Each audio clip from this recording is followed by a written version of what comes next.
मेरी आवाज screen clear है? क्लियर है तो फिर मैं क्वेश्चन की तरफ जाने लगा। जल्दी से बता दो बस।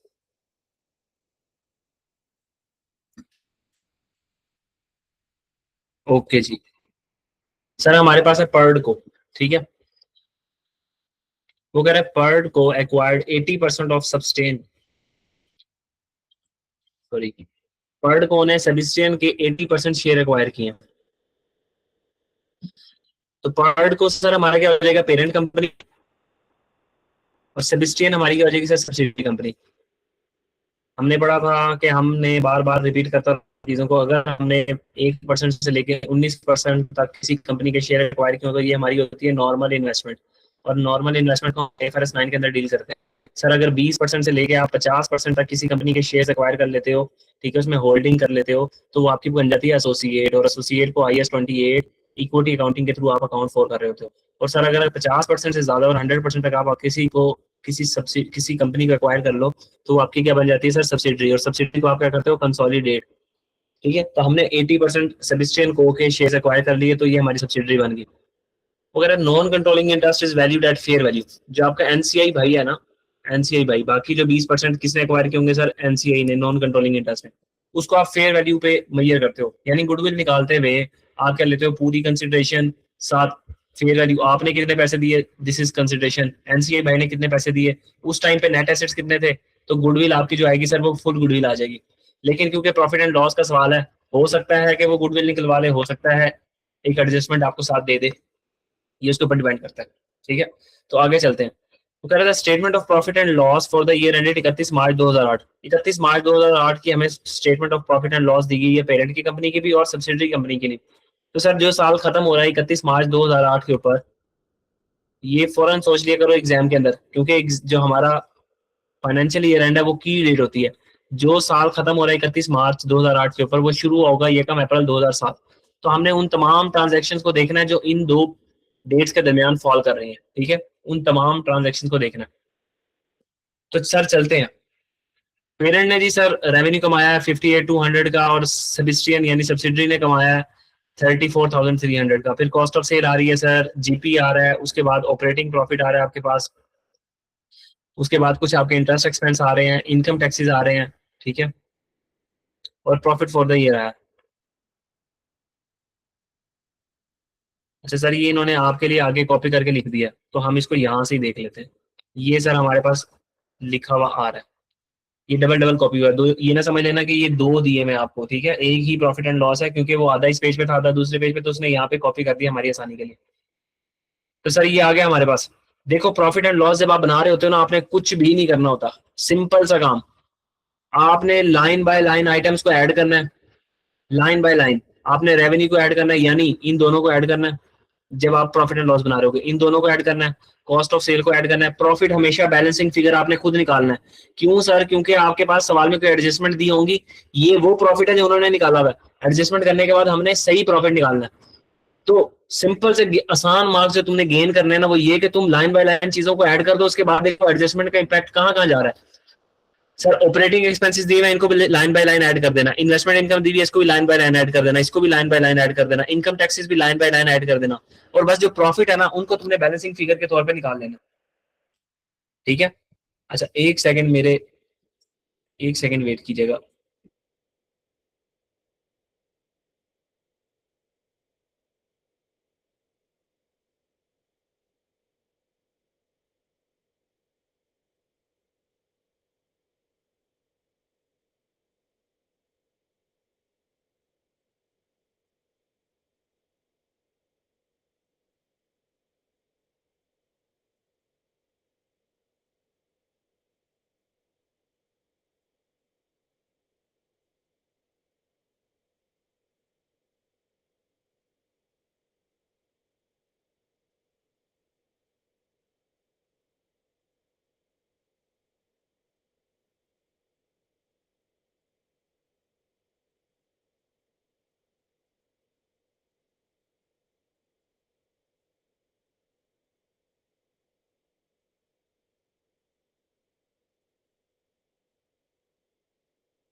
अच्छा तो सर हम सवाल को कंटिन्यू करते हैं।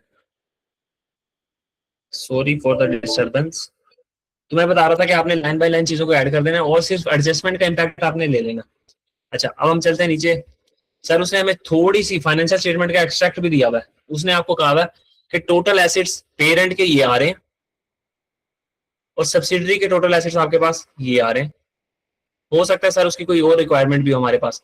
तो जैसे ही हम सवाल को आगे जाके मजीद पढ़ेंगे तो सर हमें पता लग जाएगा कि उसकी कोई और रिक्वायरमेंट है या नहीं है। तो बारी बारी हम क्या करते हैं सर, अब एडजस्टमेंट को पढ़ना शुरू करते हैं और देखते हैं इनका इम्पैक्ट क्या होगा। सबसे पहली एडजस्टमेंट सर हमें क्या दी हुई है? सबसे पहली एडजस्टमेंट वो हमें दी हुई है, वो कह रहा है the following information is relevant. क्या? द कॉस्ट ऑफ पर्ड को इन्वेस्टमेंट, जो पर्ड को ने इन्वेस्टमेंट की हुई है सब्सटेन इसके अंदर, सब्सटेन के अंदर, यानी पेरेंट ने जो सब्सिडरी के अंदर इन्वेस्टमेंट की है, has been excluded from the total asset listed above. जो मैंने आपको ऊपर टोटल एसेट बताया है ना, इसके अंदर मैंने इन्वेस्टमेंट को लिया ही नहीं है।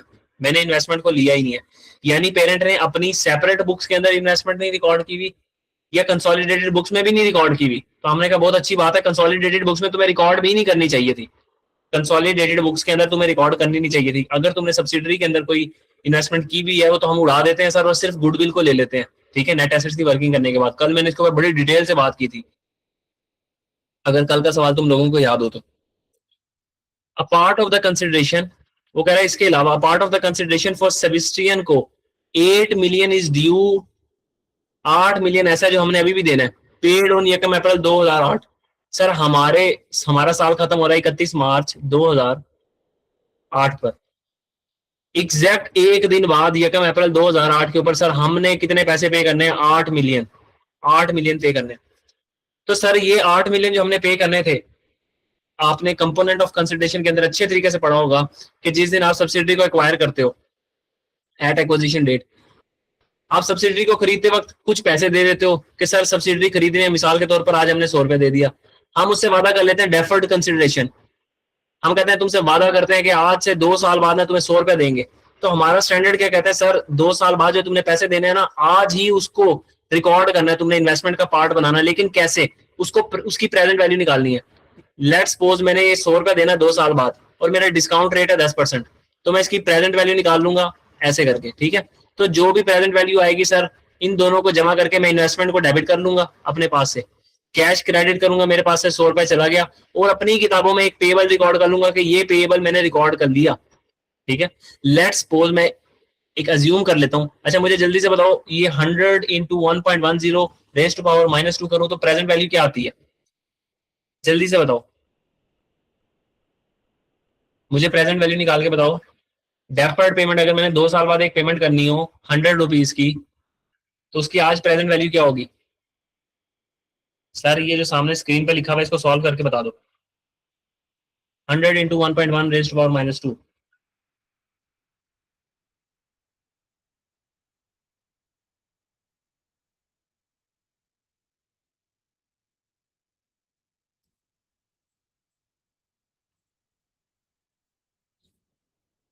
अगर तुम में से कोई जिंदा बैठा है तो वो करके बता दे सर,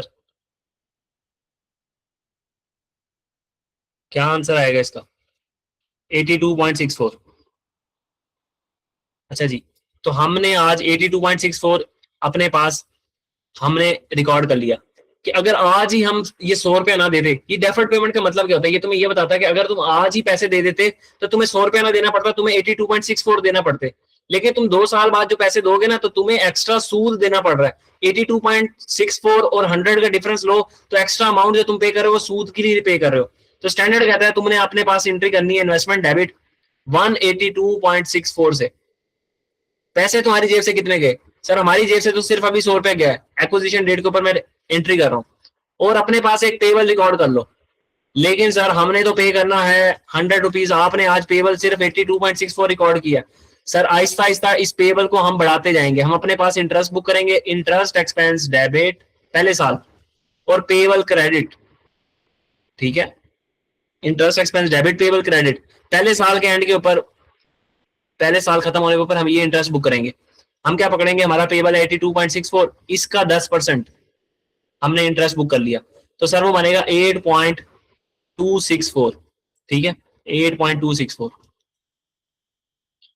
फिर सर दूसरे साल भी तुम लोग यही एंट्री करोगे, इंटरेस्ट एक्सपेंस डेबिट, और एक बार फिर से पेबल क्रेडिट। अब तुम्हारा इंटरेस्ट कितना बनेगा सर, इसका 10%, 8.264 का 10% कितना बनेगा सर, मैं खुद ही कर लेता हूँ।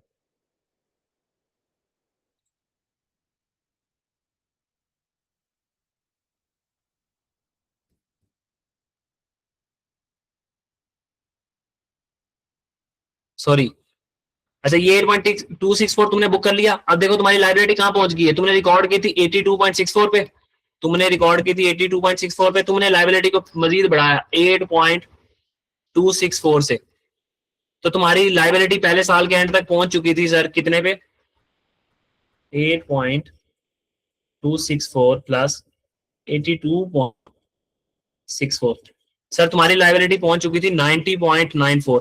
अब तुम इसका 10% लोगे, ठीक है, इसका 10% लोगे, तुम्हारा आउटस्टैंडिंग बैलेंस था, तुमने 9 रुपीज की लाइबिलिटी मजीद बुक कर ली। देखो सर जो लाइबिलिटी तुमने रिकॉर्ड की थी 82.64 के ऊपर, उस लाइबिलिटी को आहिस्ता आहिस्ता बढ़ा के तुम कहां पे ले गए, 100 पे। देखो तुम्हारी लाइबिलिटी एक बार क्रेडिट हुई 8.2 से, फिर दोबारा क्रेडिट हुई 9 से, तो लाइबिलिटी इस वक्त 100 पे पहुंच गई है। तो दूसरे साल के एंड पे ऊपर तुम लाइबिलिटी को डेबिट करोगे 100 से, और कैश क्रेडिट कर दोगे। तो हमारा स्टैंडर्ड कहता है सर सूद को लग करके दिखा दो, ठीक है, कि अगर आज ही पैसे देते तो तुम्हें 82.64 देने पड़ते, लेकिन तुम जो एक्स्ट्रा पैसे पे कर रहे हो ना, 100 और 82.64 का डिफरेंस जो है, एक्स्ट्रा पैसे जो तुम लोग पे कर रहे हो वो तुम सूद की मद में पे कर रहे हो। तो इसका मतलब कभी भी तुम डेफर्ड कंसिडरेशन अगर पे करोगे तो तुम आज उसको प्रेजेंट वैल्यू के ऊपर रिकॉर्ड करोगे। ये बात यहाँ तक किसी को समझ ना आई हो, ये तो मैंने तुम्हें डेफर्ड कंसिडरेशन रिवाइज करवा दी है। किसी को यहाँ तक कोई बात समझ ना आई हो जल्दी से पूछ ले, नहीं तो फिर मैं एडजस्टमेंट नंबर 1 पढ़ता हूँ जल्दी से।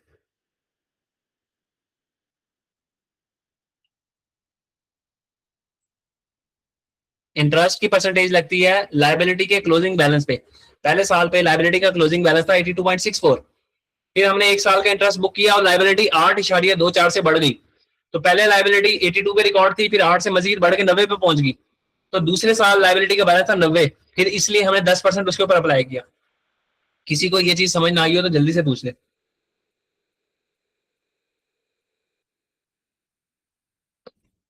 ठीक है अबू बकर, चले आगे चलते हैं।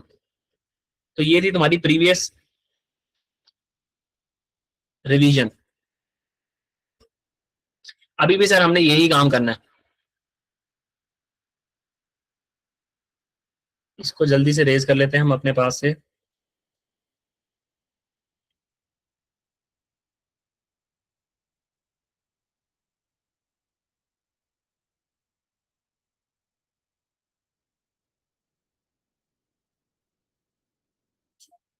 अच्छा, पहली एडजस्टमेंट में वो कह रहा है सेबेस्टियन को में जो आपने इन्वेस्टमेंट की थी ना, पेरेंट्स आप पर्ड, आपने जो इन्वेस्टमेंट की थी वो आप नेट एसेट में डालना भूल गए। आपने 8 मिलियन यकम अप्रैल को देने हैं, is due to be paid on यकम अप्रैल, आपने यकम अप्रैल को देने हैं। पर्ड को रिकॉर्डेड लाइबिलिटी ऑफ 7.547, पर्ड को ने प्रेजेंट वैल्यू निकाल के लाइबिलिटी रिकॉर्ड कर ली थी, पर्ड को ने ऐसे इन्वेस्टमेंट डेबिट करके, ठीक है, और लाइबिलिटी रिकॉर्ड कर ली थी 7.547, 7.547 ऐसे उसने लाइबिलिटी रिकॉर्ड कर ली थी, ठीक है। In its individual financial statement, consolidated financial statement में उसने रिकॉर्ड नहीं की थी। हमने कहा बहुत अच्छी बात है नहीं की तुमने, बहुत अच्छी बात है तुमने नहीं की, वरना हमें रिवर्स करनी पड़ती, ठीक है। यहाँ पे रिकॉर्ड नहीं हुई, यहाँ पे रिकॉर्ड हुई भी है, हम रिवर्स नहीं करेंगे क्योंकि उसकी इंडिविजुअल फाइनेंशियल स्टेटमेंट दी हुई हमें, ठीक है। अच्छा, उसने कहा लाइबिलिटी मैंने रिकॉर्ड कर ली थी प्रेजेंट वैल्यू निकालने के बाद, और फाइनेंशियल पोजीशन एज एट 31 मार्च 2007, 31 मार्च 2007 पे खड़े होकर हमने ये लाइबिलिटी रिकॉर्ड कर ली थी। हमने कहा हमसे क्या करवाना चाहते हो, which correctly represent the liability at that date, उस दिन की जो लाइबिलिटी बनती थी यानी प्रेजेंट वैल्यू उस दिन उसने सही निकाल दी थी। No other accounting entries have been made in relation to the consideration for the year ended 31 मार्च 2008, 31 मार्च 2008 यानी हमारे साल के लिए आगे उसने कोई एंट्री नहीं की। हमने कहा तुमने लाइबिलिटी रिकॉर्ड कर ली थी ये वाली 31 मार्च 2007 पे, बहुत अच्छे, तुमने प्रेजेंट वैल्यू निकाल के ये लाइबिलिटी रिकॉर्ड कर ली थी। अब ऐसा करो 31 मार्च 2008 पे हमारे प्यारे दोस्त इसके ऊपर इंटरेस्ट बुक करो, इंटरेस्ट एक्सपेंस डेबिट करो और लाइबिलिटी को क्रेडिट करो, लाइबिलिटी इंक्रीज करो अपनी। लाइबिलिटी का बैलेंस कितना सर, 7.54, तो 7.547, इसका इंटरेस्ट रेट कितना दिया हुआ है सवाल के अंदर सर? 6%। ठीक है, 6% आपको इंटरेस्ट रेट दिया हुआ है। तो हम कहेंगे सर हमारा जो इंटरेस्ट बुक होना चाहिए वो कितना होगा? 7.547 का 6%।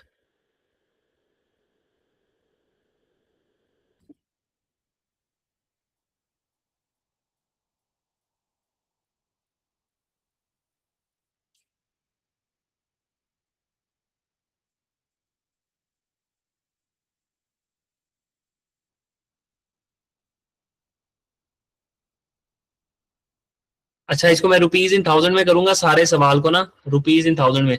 तो ये बन जाएगा, आपके पास आंसर आएगा, इसका आंसर आएगा 0.452। ठीक है, इसको राउंड ऑफ करेंगे तो ये बन जाएगा 3.453। तो ये एंट्री कर देंगे 0.453 से। सर अब ये पैसे देने किसने? ये पैसे देने हैं पेरेंट ने। पेरेंट ने सब्सिडी को पैसे देने हैं, तो इसको हम एज एन एक्सपेंस के तौर पे दिखा देंगे। तो जल्दी से एक और भाई आ गए, उनको ऐड कर लेते हैं। भाई नहीं, बहन आई है।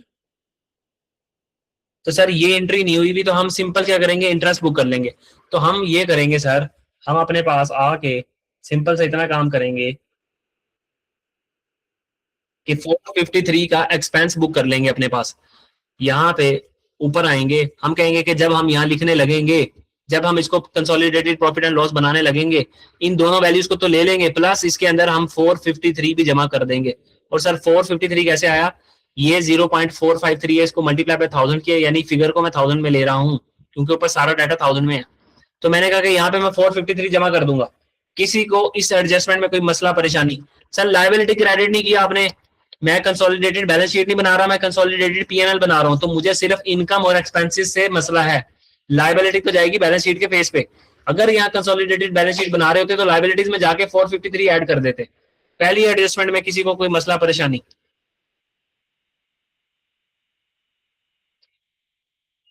बच्चों जल्दी से बता दो, पहली एडजस्टमेंट में किसी को कोई मसला परेशानी?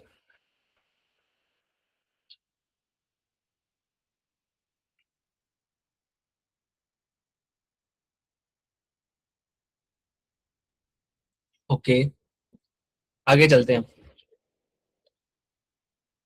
बस सर हमने हर एडजस्टमेंट को देखते जाना है और उसका इम्पैक्ट देखना क्या होगा। एडजस्टमेंट नंबर 1 हमारी नॉकआउट हो गई है। एडजस्टमेंट नंबर 2,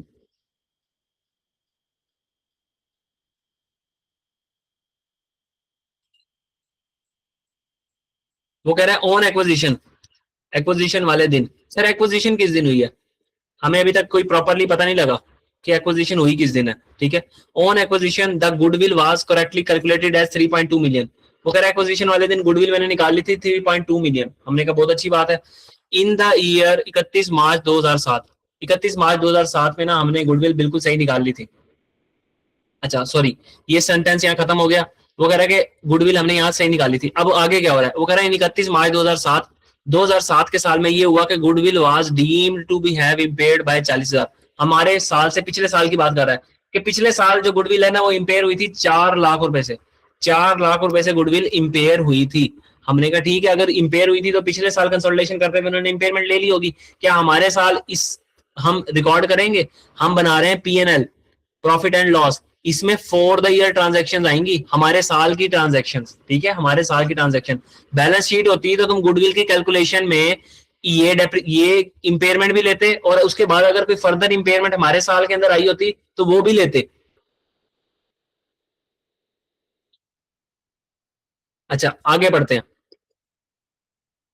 वो कह रहा है a further impairment of 3 lakh is to be recognise for the year ended 31 मार्च 2008। 31 मार्च 2008 के अंदर ना आपको मजीद 3 लाख रुपए की इंपेयरमेंट रिकॉर्ड करनी है। मजीद गुडविल 3 लाख रुपए से इंपेयर हुई है आपकी,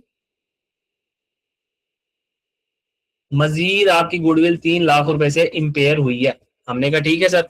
और ये impairment losses are charge to be operating expenses. Operating expenses में आपने इस इंपेयरमेंट को चार्ज करना है। तो सर इंपेयरमेंट हुई है तो इंपेयरमेंट एक्सपेंस डेबिट 3 लाख रुपए से। एंट्री साथ साथ वैसे ही बता रहा हूं ताकि तुम लोगों को याद रहे कि इंपेयरमेंट की एंट्री क्या होगी। और गुडविल क्या होती है? क्रेडिट। गुडविल को हम कम कर देते हैं। अगर तुम बैलेंस शीट बना रहे होते, अगर तुम बैलेंस शीट बना रहे होते कंसोलिडेटेड बैलेंस शीट, तो तुम ये 4 लाख की गुडविल भी लेते और ये 3 लाख की गुडविल भी लेते हैं, क्योंकि बैलेंस शीट एज ऑन होती है और profit and loss for the year इस साल की ट्रांजेक्शन होती है। तो उसने कहा जाके ऑपरेटिंग एक्सपेंसिस के अंदर 3 लाख रुपए ऐड कर दो, तो हम रुपीज इन 1000 में जा रहे हैं। ऑपरेटिंग एक्सपेंसिस के अंदर हम आए और हमने यहाँ पे 300 मजीद ऐड कर दिया, हमने कहा 300 रुपए का खर्चा मजीद ऐड कर दो इसमें।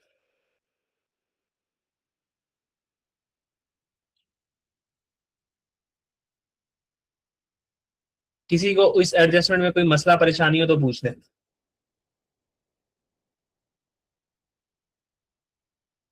अच्छा सर, ये जो इंटरेस्ट आया ना, ये 453 का, ये इंटरेस्ट था, तो यहाँ पे तुम्हारे पास इंटरेस्ट एक्सपेंस आ रहा है, इसको फाइनेंस कॉस्ट में ऐड कर देना। ठीक है, गलती से मैंने ऊपर ऑपरेटिंग एक्सपेंसेस में लिख दिया, हमारे पास इंटरेस्ट एक्सपेंस का अलग से हेड आ रहा है, तो इंटरेस्ट को हम इंटरेस्ट एक्सपेंस में ही ऐड कर देंगे। ठीक है, तो थोड़ा सा हेड का ख्याल रख लेना। तो यहाँ पे 300 आ गया और यहाँ पे 453 आ गया। अभी तक की जो टोटल एडजस्टमेंट है वो ये है। तो यहाँ आके मैंने 300 ले लिया और यहाँ आके 453 ले लिया। किसी को यहाँ तक कोई मसला परेशानी है तो पूछ ले।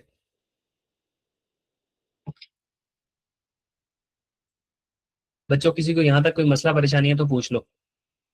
सेकंड एडजस्टमेंट हमने कर ली।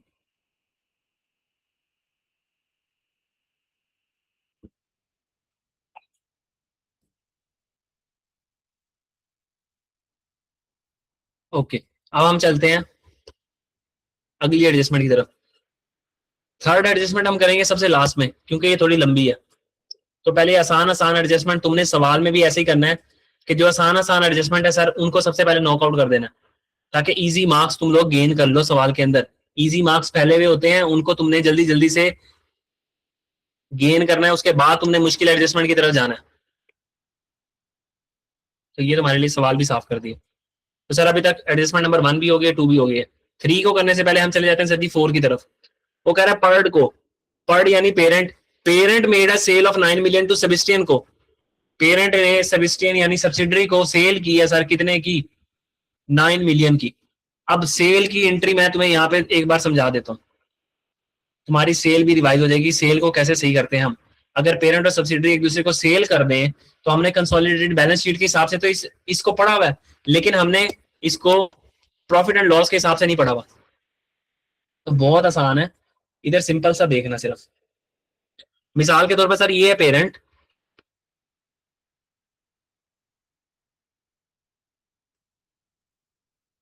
ये है पेरेंट, ये है तुम्हारी सब्सिडरी।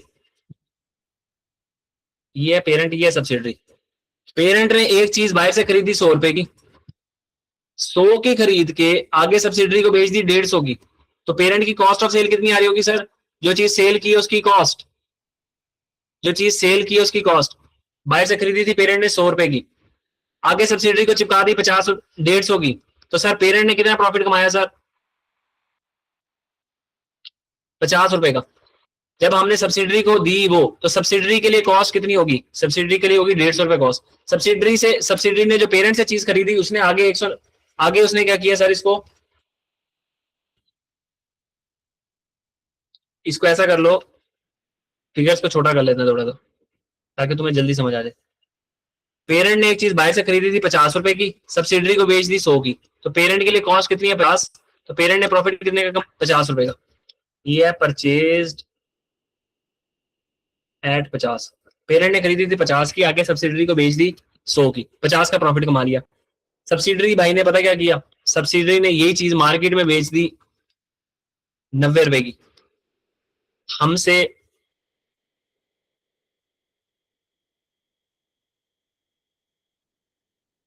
ओहो, 90 की कह रहा हूँ। अच्छा, सब्सिडरी की कॉस्ट ऑफ सेल कितनी की आ रही होगी सर, 100 रुपीज की। सब्सिडरी ने यही चीज आगे मार्केट में बेच दी, लेट्स सपोज 120 रुपए की। तो सब्सिडरी ने प्रॉफिट कितने का कमाया सर, 20 रुपीज। किसी को यहां तक कोई बात समझ ना आई हो, पेरेंट ने एक चीज बाहर से खरीदी थी 50 की, सब्सिडरी को बेच दी 100 की, पेरेंट ने 50 का प्रॉफिट कमा लिया। सब्सिडरी ने जो चीज पेरेंट से खरीदी 100 की, वो बाहर मार्केट में बेच दी 120 की, सब्सिडरी ने प्रॉफिट कमाया 20 रुपए का। यहां तक किसी को कोई मसला परेशानी, अभी मैंने कंसोलिडेशन की कोई एडजस्टमेंट की जिक्र नहीं किया, यहां तक किसी को कोई मसला परेशानी है तो जल्दी से पूछ ले।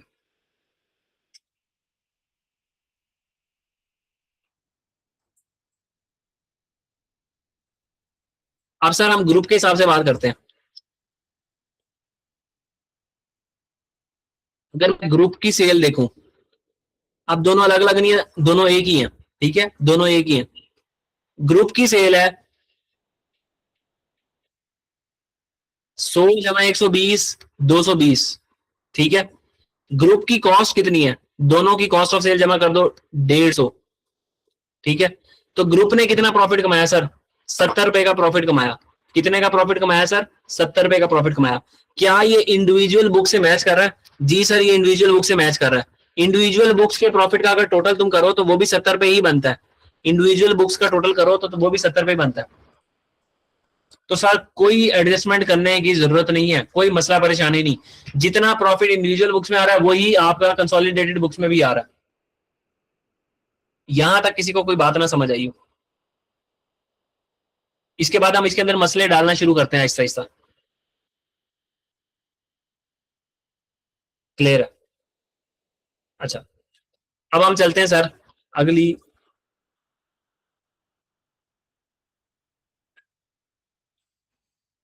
लेट्स सपोज पेरेंट ने एक चीज सब्सिडरी को बेची 150 रुपए की, पेरेंट ने वो खरीदी थी 100 की। अच्छा, कॉस्ट ऑफ सेल कैसे निकलती है, opening plus purchases minus closing, ऐसे निकलती है ना कॉस्ट ऑफ सेल। तो उसकी परचेज में आ रहा होगा 100 रुपया, ठीक है। तो पेरेंट की सेल आ रही है 150, तो ओपनिंग कुछ भी नहीं है 0, क्लोजिंग कुछ भी नहीं है, तो कॉस्ट ऑफ सेल कितनी आ गई तुम्हारी 100। तो हमने कहा ये आ गई तुम्हारी कॉस्ट ऑफ सेल 100, ये आ गई तुम्हारी सेल। ये बात हो रही है पेरेंट की, ठीक है। पेरेंट ने प्रॉफिट बुक किया 50 रुपए का, पेरेंट ने कितने का प्रॉफिट बुक किया सर, 50 रुपए का। अब सब्सिडरी क्या करेगा, यह सब्सिडरी क्या करेगी,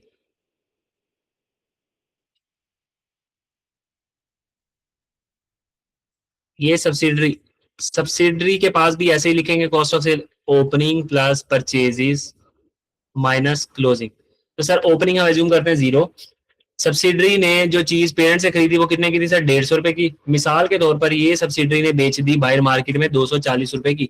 कितने की बेच दी सर, 240 रुपए की। तो हमने यहाँ लिख दिया 240। अब मैं यहाँ निकालना चाहूँ सब्सिडरी ने कितना प्रॉफिट कमाया, तो हम कहेंगे 240 सेल है, और कॉस्ट ऑफ सेल कितनी बनेगी, क्लोजिंग कुछ भी नहीं है, ओपनिंग कुछ नहीं है, कॉस्ट ऑफ सेल यही 150। तो सब्सिडरी ने प्रॉफिट कमाया सर, अल्लाह आपका भला करे, 90 रुपए का। सब्सिडी ने प्रॉफिट कमाया 90 रुपए का। अच्छा, अब अगर तुम ग्रुप का प्रॉफिट देखो, यहां पे हम बना लेते हैं तीसरी वर्किंग ग्रुप की। तो मैं इसको इरेज करके ना यही लिख देता हूं ताकि तुम्हें समझ आ जाएगी, यहां से तुम्हें समझ आ जाएगी खुद ब खुद कि 90 का प्रॉफिट कमाया सब्सिडी ने। यहां बात कर लेते हैं हम ग्रुप की। तुम ग्रुप के हिसाब से देखो, ग्रुप की सेल जमा करो। ग्रुप पेरेंट ने सेल की 150 की और सब्सिडी ने सेल की 240 की, इन दोनों को जमा करें तो हम कितने बनता है सर, ये बनता है 390। कितना बनता है, 390। पेरेंट की कॉस्ट ऑफ सेल कितनी है सर, 100, और सब्सिडरी की कॉस्ट ऑफ सेल कितनी आ रही है, 150। 100 एंड 150 जमा 250। तो प्रॉफिट कितना है सर, प्रॉफिट आ रहा है हमारे पास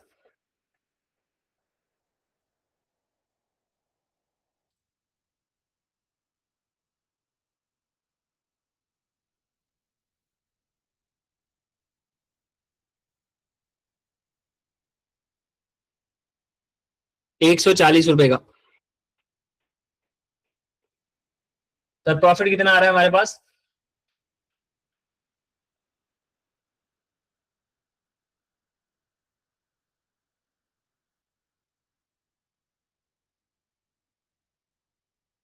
सर प्रॉफिट हमारे पास कितना आ रहा है 140 का। यहां तक किसी को कोई मसला परेशानी है तो बच्चों जल्दी से पूछ लो, किसी को यहां तक कोई मसला परेशानी है तो पूछ लो। प्रॉफिट आ रहा है हमारे पास 140 रुपए का।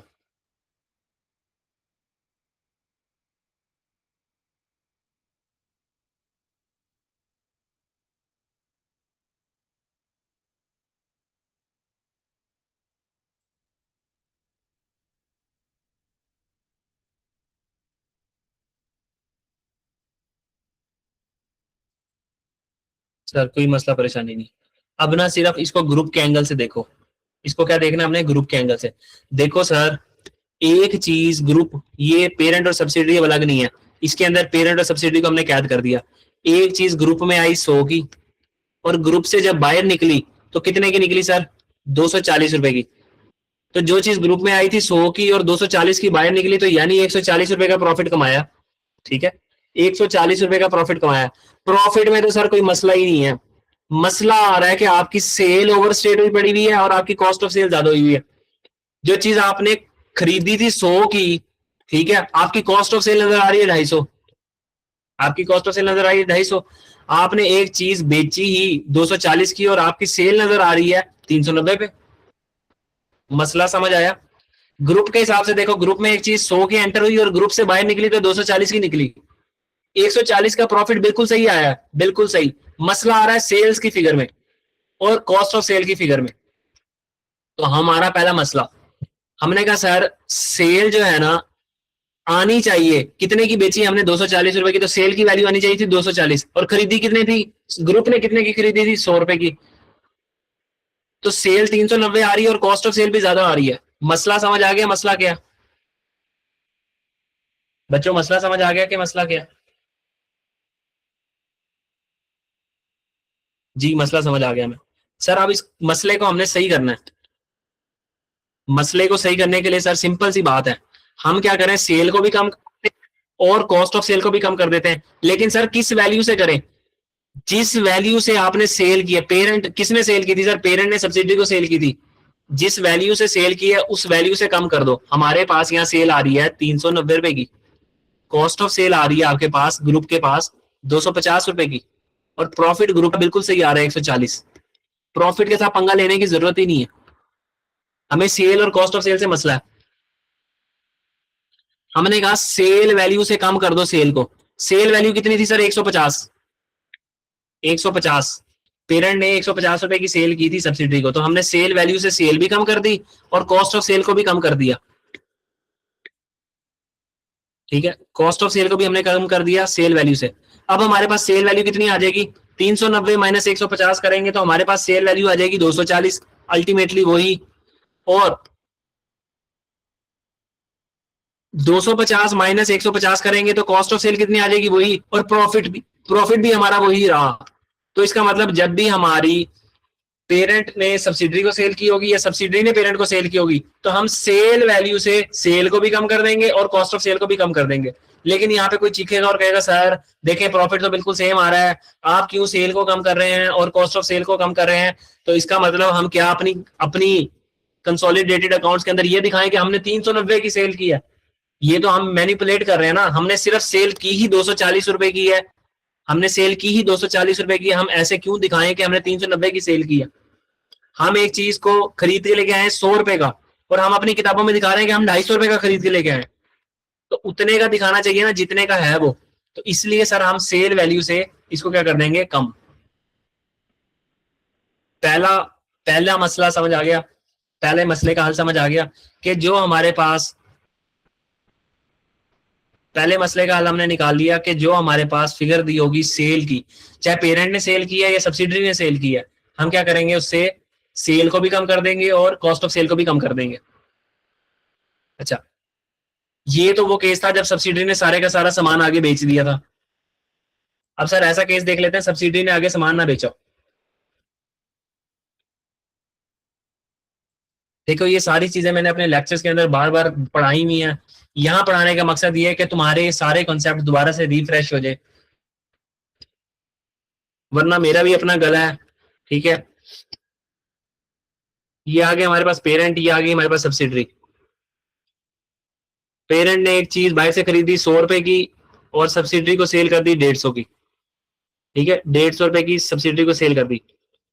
अगर मैं पेरेंट की कॉस्ट ऑफ सेल निकालूं तो कैसे निकलती है? Opening plus purchases minus closing. अच्छा, परचेजेस कितने कितने की आ जाएगी सर? 100 रुपीज की। तो पेरेंट ने प्रॉफिट कितना बुक किया सर? 50। अब एज्यूम करो कि सब्सिडरी ने कोई भी चीज आगे बेची ही नहीं, अभी तक सब्सिडरी के पास वो इन्वेंट्री पड़ी हुई है, जो भी चीज हमने इन्वेंट्री बेची है वो अभी तक सब्सिडरी की किताबों में पड़ी हुई है, सब्सिडरी ने आगे वो बेची ही नहीं। तो सब्सिडरी की किताबों में क्या कोई सेल आ रही होगी? नहीं सर, कोई भी सेल नहीं आ रही। क्या सब्सिडरी की किताबों में कोई कॉस्ट ऑफ सेल आ रही होगी? कॉस्ट ऑफ सेल में क्या आता है? ओपनिंग इन्वेंट्री, परचेजेस और क्लोजिंग इन्वेंट्री। हाँ सर, क्लोजिंग इन्वेंट्री में 150 रुपए की क्लोजिंग इन्वेंट्री पड़ी होगी, ठीक है, 150 रुपए की क्लोजिंग इन्वेंट्री पड़ी होगी सब्सिडरी की किताबों में, ठीक है। अब इसको ग्रुप के एंगल से सोचो।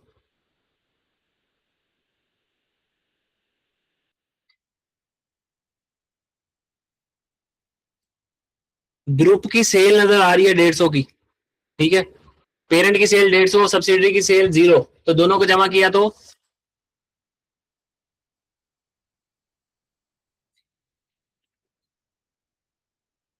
पेरेंट की सेल आ रही है 150 और सब्सिडरी की आ रही है 0, तो ग्रुप की सेल कितनी आई? 150।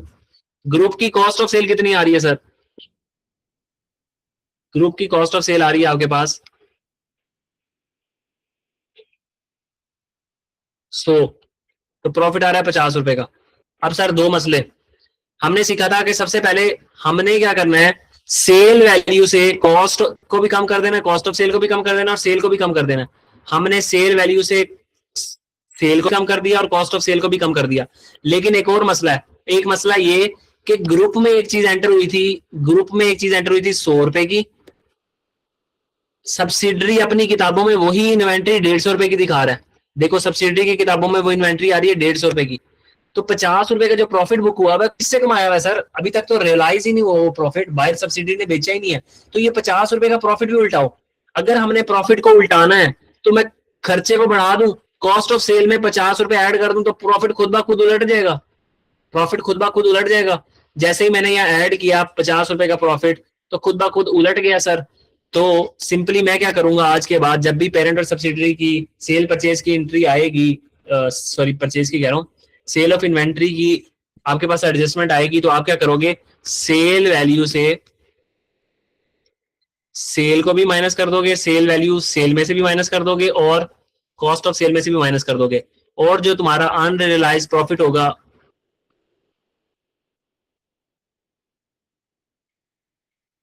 उसको तुम कॉस्ट ऑफ सेल के अंदर ऐड कर दोगे और इन्वेंट्री को कम, क्योंकि तुम्हारी इन्वेंट्री कितने की आ रही थी सर? 150 पे नजर, तुमने 50 से कम की इन्वेंट्री खुद ब खुद 100 पे आ गई।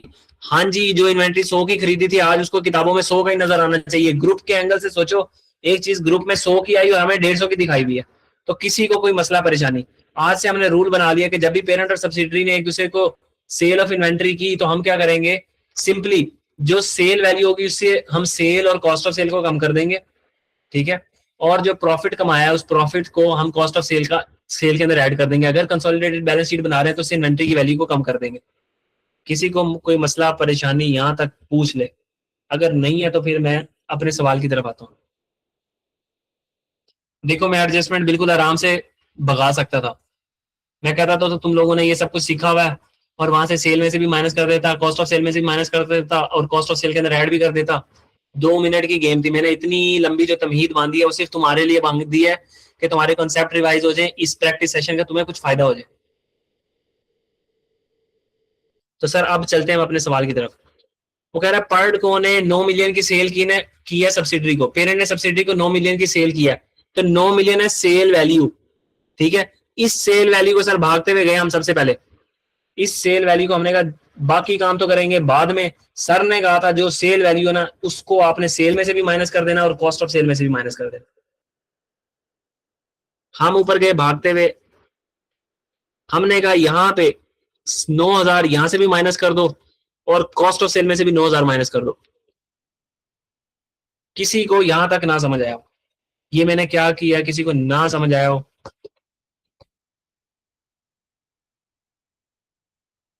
आगे मेरे प्यारे बच्चों समझ, चलो शाबाश। अच्छा, सेल वैल्यू से तो हमने एडजस्टमेंट कर दी, उसके बाद वो कह रहा है सेबेस्टियन को had only paid 2 million, 9 million की इन्वेंट्री बेची हमने, अभी सेबेस्टियन को ने पैसे नहीं दिए हुए थे, ठीक है।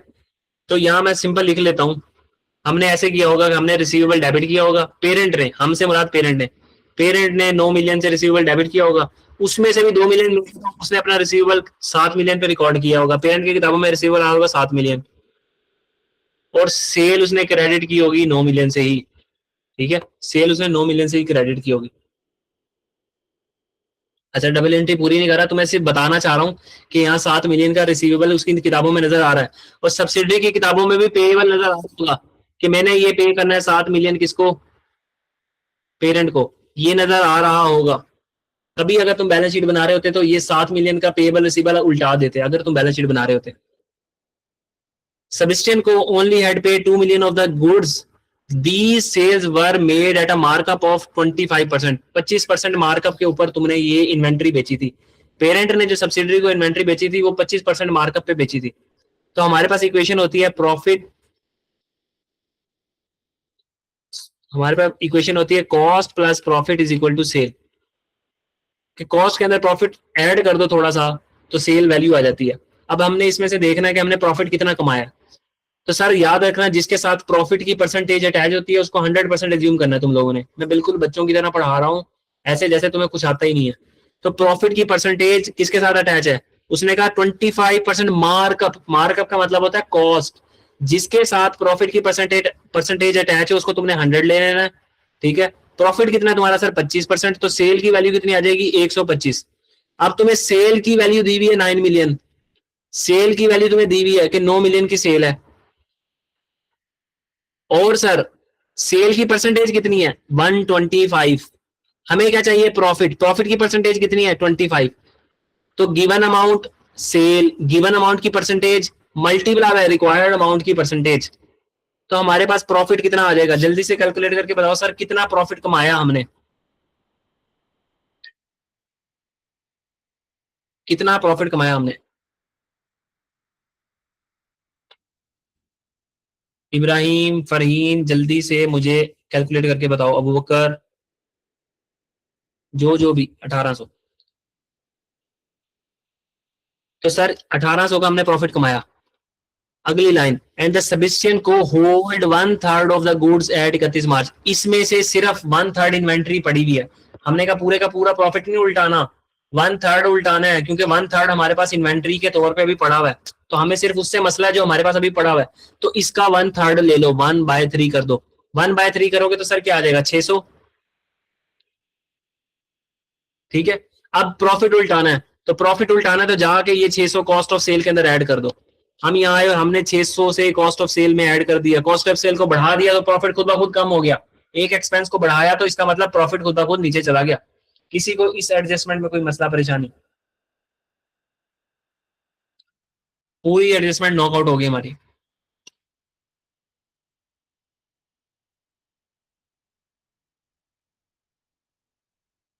किसी को इसके अंदर कोई मसला परेशानी है तो पूछ ले, नहीं तो फिर मैं आगे जा रहा हूँ।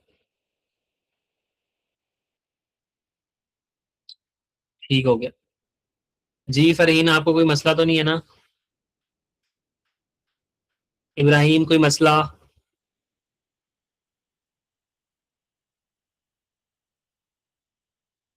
ठीक हो गया, शाबाश। तो सर हमने अपनी तीसरी एडजस्टमेंट भी देख ली।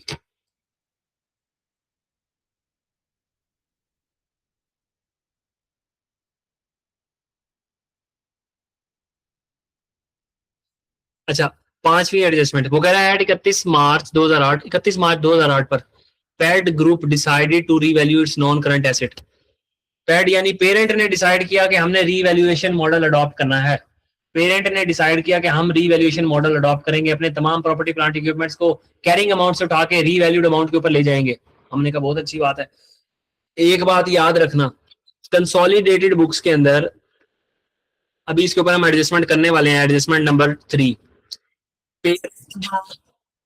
पॉलिसी यूज कर रहा होगा, अगर पेरेंट रीवैल्यूएशन मॉडल यूज कर रहा है और सब्सिडरी कॉस्ट मॉडल यूज कर रही है अपने पीपीई के लिए, तो हम पेरेंट के अकाउंटिंग पॉलिसीज को यूज करते हैं, हम पेरेंट की अकाउंटिंग पॉलिसीज की यूज करते हैं। पेरेंट कंसोलिडेट कर रहा है तो सर हमने पेरेंट की अकाउंटिंग पॉलिसीज को इस्तेमाल करना होता है हमेशा। तो अगर सब्सिडरी ने कोई चीजें कॉस्ट पे रखी हुई है तो हम उसको जबरदस्ती उठा के रिवैल्यूएशन मॉडल पे लेके जाएंगे। इसकी एडजस्टमेंट नंबर 3 आने वाली है अभी। ये पॉइंट हमेशा याद रखना। और अगर वो दोनों सेम अकाउंटिंग पॉलिसीज यूज कर रहे हैं तो कोई मसला नहीं, फिर कुछ भी नहीं करना तुम लोगों ने। अच्छा, उसने डिसाइड किया कि मैं अपने नॉन करंट एसेट्स को फिर रीवैल्यू करूंगा। The Purd assets were deemed to have increase by 4.1 million. Purd के जो एसिड्स थे ना उसके अंदर 4.1 मिलियन का इंक्रीज आया। तो आपको पता है कि जब भी आप रीवैल्यू करते हो एसिड को तो एसिड बढ़ जाता है। तो पर्ड ने एंट्री की होगी 4.1 मिलियन से डेबिट और रीवैल्यूएशन सरप्लस क्रेडिट ये ओसीआई के अंदर जाएगा। ये प्रॉफिट एंड लॉस में ना फेंक देना इंक्रीज, ठीक है। तो ये पेरेंट ने रीवैल्यू किया अपने एसिड को। तो ये जो सर ओसीआई का चार्ज आया है ये हम ओसीआई के अंदर जाके ऐड कर देंगे। उसके बाद वो कह रहा है सेबेस्टियन को, खरबूजे को देखकर खरबूजा रंग पकड़ता है, तो हमारी जो सब्सिडरी है उसने अपने एसिड को रीवैल्यू किया तो उसके ऊपर भी गेन आया। तो उसने भी अपने पास एंट्री की पीपी डेबिट और रीवैल्यूएशन सरप्लस क्रेडिट 0.7 से। अगर मैं थाउजेंड में सवाल करूं तो ये बन जाएगा 4100 और ये बन जाएगा सर 700, ठीक है। ये बन जाएगा 700। तो दोनों ने अपने प्रॉपर्टी प्लांट इक्विपमेंट को क्या कर लिया, उन्होंने अपने प्रॉपर्टी प्लांट इक्विपमेंट को रीमैयर कर लिया सर। तो हम कुछ भी नहीं करेंगे, हम भागते हुए हमने कहा 2 ओसीआई के चार्ज हैं उसको ओसीआई के अंदर ऐड कर दो। यहाँ क्या हमारे पास ओसीआई नजर आ रहा है सर, ओसीआई आ ही नहीं रहा। तो हम यहाँ पे हेडिंग डाल देंगे कि बार अदर कंप्रीहेंसिव इनकम भी है अब हमारे पास, अदर कंप्रीहेंसिव इनकम। और उसके अंदर हम लिख देंगे कि 4100 रुपए का गेन आया पेरेंट के एसिड्स के ऊपर और 700 रुपए का गेन आया है सर सब्सिडरी के एसिड के अंदर। किसी को इस एडजस्टमेंट में कोई मसला परेशानी हो तो पूछ ले।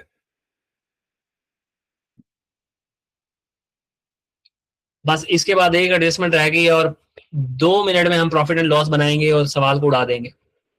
अब इसके बाद सर हम ये देखने लगे हैं कि अगर पेरेंट रिवैल्यूएशन मॉडल यूज करो और सब्सिडरी कॉस्ट मॉडल यूज कर रही हो तो सब्सिडरी को कैसे जबरदस्ती हम रिवैल्यूएशन मॉडल पे लेके आएंगे।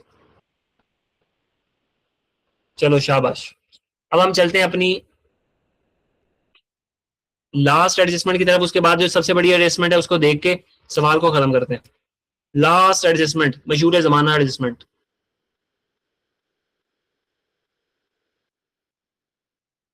वो कह रहा है कि सर सेबेस्टियन को paid a dividend of 1 million. Sebastian को ने 1 मिलियन का डिविडेंड पे किया है, हमारी सब्सिडरी ने डिविडेंड पे किया है which has been correctly recorded by both companies. दोनों कंपनीज ने उसको करेक्टली रिकॉर्ड कर लिया है, दोनों कंपनीज ने उसको करेक्टली रिकॉर्ड कर लिया है।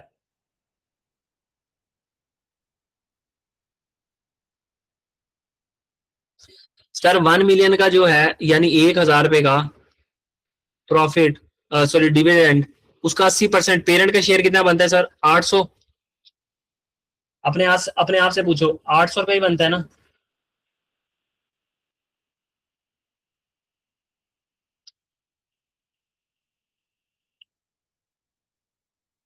सर 800 रुपए बनता है ना। जी सर 800 रुपए बनता है, शाबाश। अब देखो सब्सिडरी ने डिविडेंड दिया पेरेंट को, हमने एडजस्टमेंट पढ़ी हुई है मशहूर जमाना कि पेरेंट ने अपने पास इनकम बुक की होगी कि मुझे सब्सिडरी से डिविडेंड मिला 800। तो हम पेरेंट की किताबों से क्या करेंगे, ये इनकम उल्टा देंगे, रिवर्स कर देंगे। और सब्सिडरी ने क्या किया होगा, अपने पास डिविडेंड की एंट्री क्या होती है सर, डिविडेंड की एंट्री पढ़ लेते हैं पहले। डिविडेंड डेबिट, सब्सिडरी ने ये एंट्री की होगी डिविडेंड डेबिट। डिविडेंड कहां से डेबिट होता है सर, रिटेन अर्निंग से। डिविडेंड रिटेन अर्निंग से डेबिट और कैश क्रेडिट, ये एंट्री की होगी सब्सिडरी ने 800 से। और पेरेंट ने क्या एंट्री की होगी, पेरेंट को डिविडेंड मिला, पेरेंट ने कहा जी आया नू कैश डेबिट 800 रुपए से और हमारी अदर इनकम क्रेडिट 800 रुपए से। सर हमें मसला है इस अदर इनकम से, पेरेंट ने अपने आप से इनकम बुक की हुई है, हमें इस मसला है 800 रुपए से, हमें मसला है सिर्फ इस 800 रुपए से। हमने कहा ये इनकम पेरेंट ने जो बुक की हुई है जाके उसकी इन्वेस्टमेंट इनकम में से उल्टा दो। हम यहाँ आए सर, हमने कहा यहाँ से 800 रुपया माइनस कर दो, ये खुद से उसने डिविडेंड कमाया हुआ है। सर अगर तुम कहते हैं सर यहाँ पे रिटेन अर्निंग में भी तो हमने डेबिट किया हुआ है, रिटेन अर्निंग को भी तो डेबिट किया हुआ है। तो रिटेन अर्निंग में तुम consolidated statement of retained earnings नहीं बना रहे। अगर बना रहे होते तो रिटेन अर्निंग को भी रिवर्स करते जाके फाइनल में जाके तुम पढ़ोगे कि तुम consolidated statement of retained earnings भी बनाओगे, तो वहां जाके तुम इसको रिवर्स किया करोगे। ठीक है, अभी सिर्फ हमने प्रॉफिट किसका उल्टाया, पेरेंट का। पेरेंट ने एक 800 रुपए की इनकम खुद से बुक की हुई है।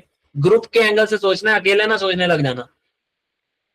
तो जो रिटेन अर्निंग डेबिट हुई नहीं है सर, वो अगर हम consolidated statement of retained earning बना रहे होते हैं, जो कि आप इंशाल्लाह ताला अपनी एसबीआर में बनाओगे फाइनल्स की कंसोलिडेशन के अंदर, तो अगर तुम लोगों ने वहां मुझसे पढ़ा तो तुम्हें बताऊंगा कि कैसे consolidated statement of retained earning में तुम इसको उल्टाते हो।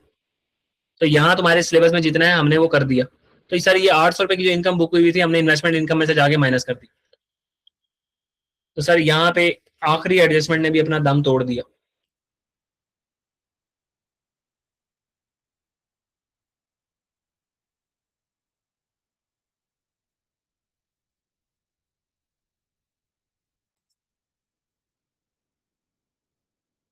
अब चलते हैं sir last adjustment of this session. ठीक है, आज के सेशन के लिए लास्ट एडजस्टमेंट, वो एडजस्टमेंट है सर ऑन यकम अप्रैल 2006। एग्जैक्ट हमारा साल है 31 मार्च 2008 का। हमारा साल खत्म हो रहा है 31 मार्च 2008 पे। हमारे साल से एग्जैक्ट 2 साल पहले क्या हुआ, सेबेस्टियन को property had a carrying amount of 11 million. Sebastian को की एक प्रॉपर्टी थी, उसकी कैरिंग अमाउंट आ रही थी 11 मिलियन। उसकी कैरिंग अमाउंट कितनी आ रही थी sir, 11 million. At this date यानी कि यकम अप्रैल 2006 के ऊपर the property had a remaining useful life of 15 साल। उस दिन इसकी जिंदगी रह गई थी 15 साल। सेबेस्टियन को sold the property for 15 million. Sebastian को ने 15 मिलियन की प्रॉपर्टी बेच दी 30 सितंबर 2007 पे। यकम अप्रैल से काउंटिंग करना शुरू करो, यकम अप्रैल 2006 से लेके 30 सितंबर 2007, 1.5 साल बाद, एग्जैक्ट 1.5 साल बाद सर हमारे जो सब्सिडरी है उसने एक प्रॉपर्टी बेच दी।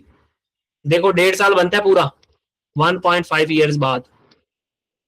देखो 1.5 साल बनता है, 1.5 साल बनता है, शाबाश। अब मैं इसको यहाँ पे नोट पे समझा रहा हूँ आप लोगों को,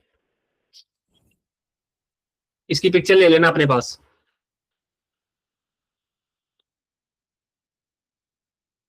यकम अप्रैल 2006 के ऊपर ये है सब्सिडरी की किताबें सर।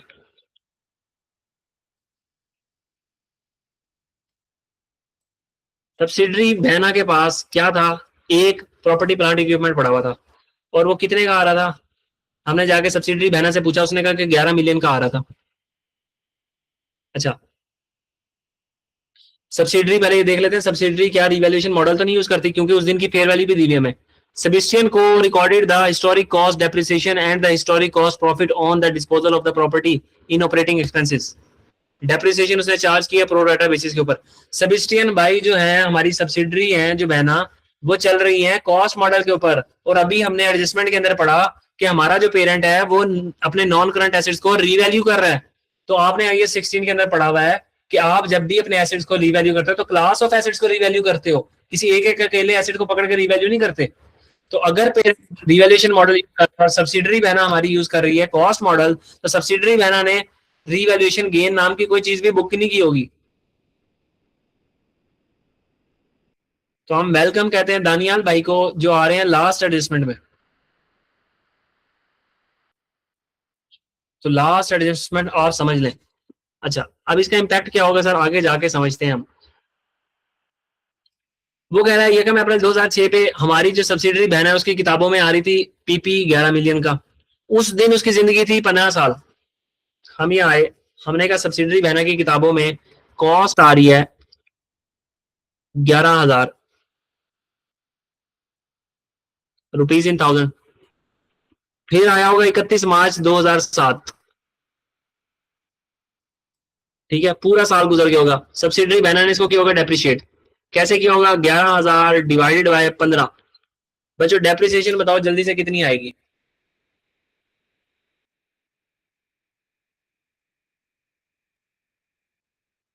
कैलकुलेटर हाथ में रख के बैठा करो, जल्दी से डेप्रिसिएशन बताओ कितनी आएगी। 733।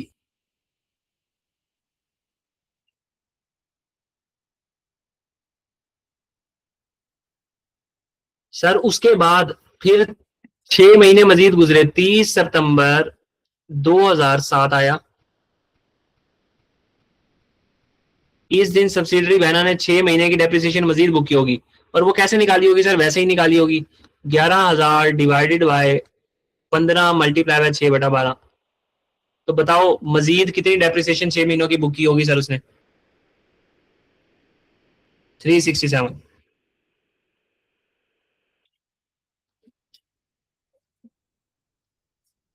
तो सर सब्सिडरी की कैरिंग अमाउंट किताबों में उसकी एसेट की कैरिंग अमाउंट कितनी आ रही होगी 30 सितंबर 2007 पे?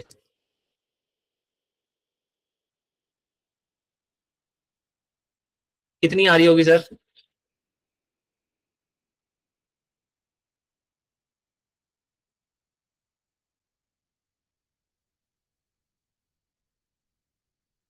9900। शाबाश। तो 9900 की आ रही होगी उसकी कैरिंग अमाउंट। सर इस दिन सब्सिडरी को भूत चढ़ा और उसने कहा कि मैं बेच देना ये एसिड। जिस दिन हम एसिड को बेचते हैं उस दिन की कैरिंग अमाउंट और सेल प्रोसीड को आपस में कंपेयर करते हैं। हमारी किताबों में एक एसिड नजर आ रहा है 9900 रुपीज का, हमने उठा के बेच दिया, सेल प्रोसीड कितने का? हम यानी सब्सिडरी ने उठा के वो बेच दिया सर, कितने का? सेबेस्टियन को sold the property for 15 million, 15,000 रुपए का उसने बेच दिया। हम यहाँ आए, हमने लिखा 15,000 रुपए का उसने बेच दिया। सेबेस्टियन को ने कितना गेन रिकॉर्ड किया अपनी किताबों में? सेबेस्टियन को ने कितना गेन रिकॉर्ड किया सर अपनी किताबों में?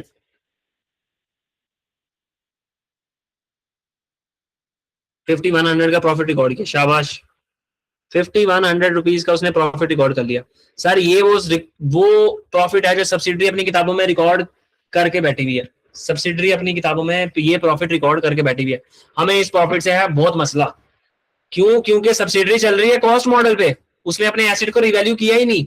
अब हम देखते हैं पेरेंट साहब, पेरेंट के हिसाब से क्या होना चाहिए था। हम यहाँ आए और पेरेंट से पूछा, पेरेंट भाई आप क्या कहते हैं? पेरेंट ने कहा ये बहुत गलत काम किया इसने। उसने कहा देखो, यकम अप्रैल 2006 के ऊपर कॉस्ट थी 11 मिलियन, मैं मानता हूं 11,000 रुपए कॉस्ट थी, मैं मानता हूं। इसी दिन यकम अप्रैल 2006 के ऊपर इसकी रीवैल्यूड अमाउंट आ रही है 14,000। सर कितनी आ रही है? 14,000। तो 3 मिलियन का रिवैल्यूएशन सरप्लस बुक किया होगा पेरेंट ने अपनी किताबों पे, क्योंकि पेरेंट चल रहा है रिवैल्यूएशन मॉडल से। ये आ रही है आपके पास कॉस्ट, और ये आगे रिवैल्यूएशन सरप्लस का कॉलम बना दिया हमने। तो उन्होंने 3,000 रुपए का रीवैल्यूएशन, सर इसको ऐसे कर लेते हैं, हम इसको लिख लेते हैं नीचे कि ये रीवैल्यूड अमाउंट है हमारी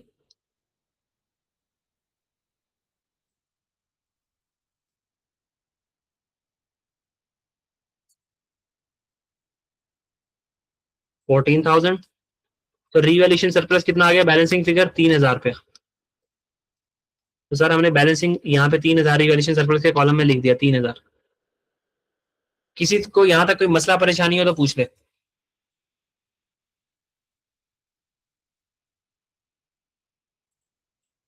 किसी को यहाँ तक कोई मसला परेशानी? ये देखो, यकम अप्रैल के ऊपर उसकी फेयर वैल्यू दी हुई है 14 मिलियन। तो पेरेंट चल रहा है रिवैल्यूएशन मॉडल पे। तो पेरेंट ने क्या किया होगा? इसको सिंपल सी बात है, पेरेंट ने इसको क्या किया होगा? रिवैल्यू किया होगा उसी टाइम, यकम अप्रैल 2006 पे।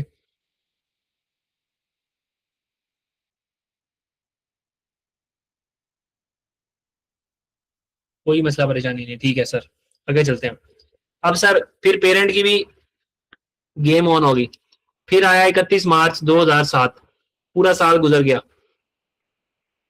पेरेंट ने इसको डेप्रिशिएट किया होगा, डेप्रिसिएशन।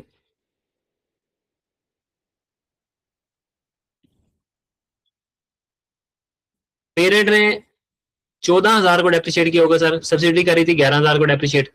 लाइफ दोनों के लिए 15 साल ही होगी, ठीक है? तो 1 साल की डेप्रिसिएशन पेरेंट के हिसाब से कितनी आई होगी? 1 साल की डेप्रिसिएशन पेरेंट के हिसाब से कितनी आई?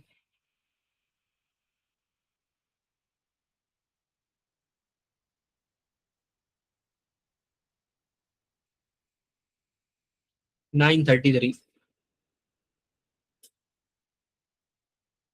लाइव डिक्रीज क्यों होगी इब्राहिम? देखो यकम अप्रैल 2006 के ऊपर खड़े होके सिर्फ मॉडल चेंज किया हमने। सब्सिडरी कह रही है 15 साल जिंदगी है, मॉडल चेंज करने से क्या उसकी जिंदगी कम हो जाएगी? उसने उसको सिर्फ उठाकर रीवैल्यू कर दिया, मार्केट वैल्यू के ऊपर ले गया, और तो उसने कोई पंगा नहीं लिया। उतनी ही लाइफ है। सब्सिडरी ने भी 15 साल पे डेप्रिशिएट किया था, पेरेंट जब करेगा तो वो भी 15 पे करेगा ना। हम यकम अप्रैल पे खड़े हैं अभी।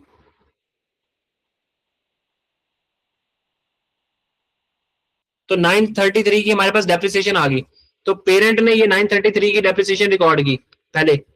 उसके बाद वो भी 30 सितंबर तक 6 महीनों की डेप्रिसिएशन रिकॉर्ड करेगा। कैसे रिकॉर्ड करेगा? यही sir 14,000 divided by 15 multiply by 6/12। तो सर 6 महीनों की डेप्रिसिएशन कितनी बनेगी उसके हिसाब से? जल्दी से बता दो।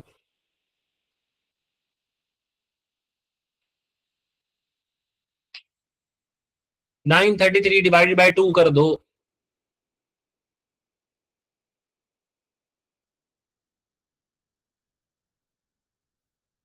467 कर लेते हैं सर।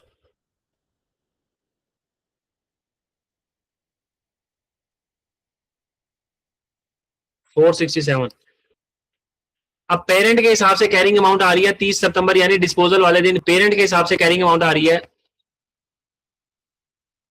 कितनी? 14,000 माइनस 933 माइनस 667, सॉरी 467। कितनी सर, कितनी? जल्दी जल्दी जल्दी।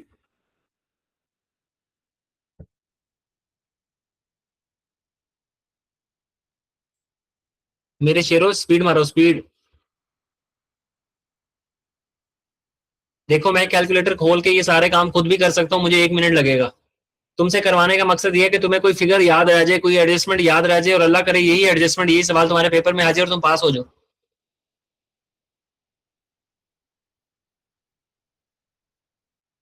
12,600। शाबाश। तो सर 12,600। अब पेरेंट कहेगा कि 12,600 कैरिंग अमाउंट है, और ये वाला जो एसेट है मैंने बेचा इसी दिन खड़े होके। पेरेंट कहता है मेरे हिसाब से कैरिंग अमाउंट है 12,600, और बेचा हमने कितने का था सर? 15,000 का। तो पेरेंट के हिसाब से कितने का गेन होना चाहिए था? पेरेंट के हिसाब से गेन होना चाहिए था 2,400 का। सब्सिडरी बहना ने रिकॉर्ड किया हुआ है 5,100 का गेन। पेरेंट के हिसाब से गेन होना चाहिए था 2,400 का। तो सब्सिडरी बहना को माने या पेरेंट को माने? सर पेरेंट को मानेंगे। तो हम सब्सिडरी बहना का गेन सबसे पहले उल्टाएंगे, सबसे पहले जाके सब्सिडरी बहना का गेन उल्टाएंगे।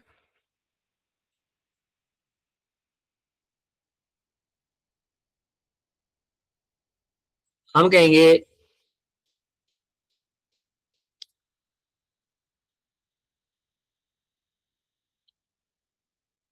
यहाँ ऑपरेटिंग एक्सपेंसेस में हम कहेंगे इसमें एक एक्सपेंस जमा कर दो।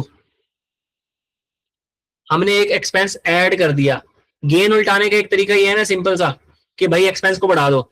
हमने सब्सिडरी का गेन उल्टाने के लिए 5,100 ऐड कर दिया एक्सपेंसेस के अंदर, और इसमें से हमने पेरेंट का गेन रिकॉर्ड करना था तो 2,400 माइनस कर दिया। किसी को ये चीज ना समझ आए तो जल्दी से पूछ ले। एक्सपेंसेस में मैंने जाके 5,100 ऐड किया, जैसे 5,100 का एक्सपेंस ऐड किया तो सब्सिडी का गेन खुद ब खुद उलट गया। फिर मैंने एक्सपेंसेस में से 2,100 रुपया माइनस कर दिया, तो पेरेंट का गेन ऑलरेडी खुद ब खुद रिकॉर्ड हो गया। किसी को ये एडजस्टमेंट मसले परेशानी हुई हो इसमें कुछ? बस एक लास्ट पॉइंट रह गया, उसके बाद सवाल की बैलेंस सीधा प्रॉपर बनेगा, प्रॉफिट एंड लॉस अकाउंट, और हम इसको खत्म करेंगे जल्दी से। क्लियर? शाबाश।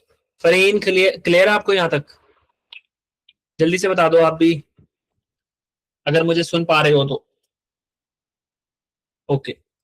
अब सर एक छोटी सी बात है, देखो इतने सारे सवाल में कितनी सारी एडजस्टमेंट ऐसी थी जिसमें तुमने अच्छे तरीके से परफॉर्म किया, और ये एडजस्टमेंट भी मुझे यकीन है तुम लोग कर लेते। अगर तुम लोगों ने पिक्चर लेनी है तो यहाँ पिक्चर ले लो, ठीक है? 1 सेकंड के लिए पॉज करता हूँ, यहाँ पे पिक्चर ले लो, नहीं तो तुम्हारे पास रिकॉर्डिंग में तो अवेलेबल हो गई। चलो पिक्चर रहने दो, वहां से जाके पिक्चर ले लेना। अब एक छोटी सी एडजस्टमेंट जो तुम लोगों से कैच नहीं होनी थी, तो कोई बात नहीं, हर पेपर के अंदर हर सवाल के अंदर ऐसी एडजस्टमेंट होती है जो बच्चों को समझ नहीं आती, ठीक है? तो तुमने टेंशन नहीं लेनी उस चीज की। वो एडजस्टमेंट क्या थी? देखो, ये 3,000 रुपए का रिवैल्यूएशन सरप्लस का बैलेंस आ रहा है, ठीक है, 3,000 रुपए का रिवैल्यूएशन सरप्लस का बैलेंस। तुमने अगर IS 16 पढ़ा होता या पढ़ा है, तो इस 3,000 को भी तुम क्या करते हो, डिवाइडेड बाय 15 करते हो, और तुम्हारे पास एक वैल्यू आएगी। अब इसको मैं खुद करता हूँ,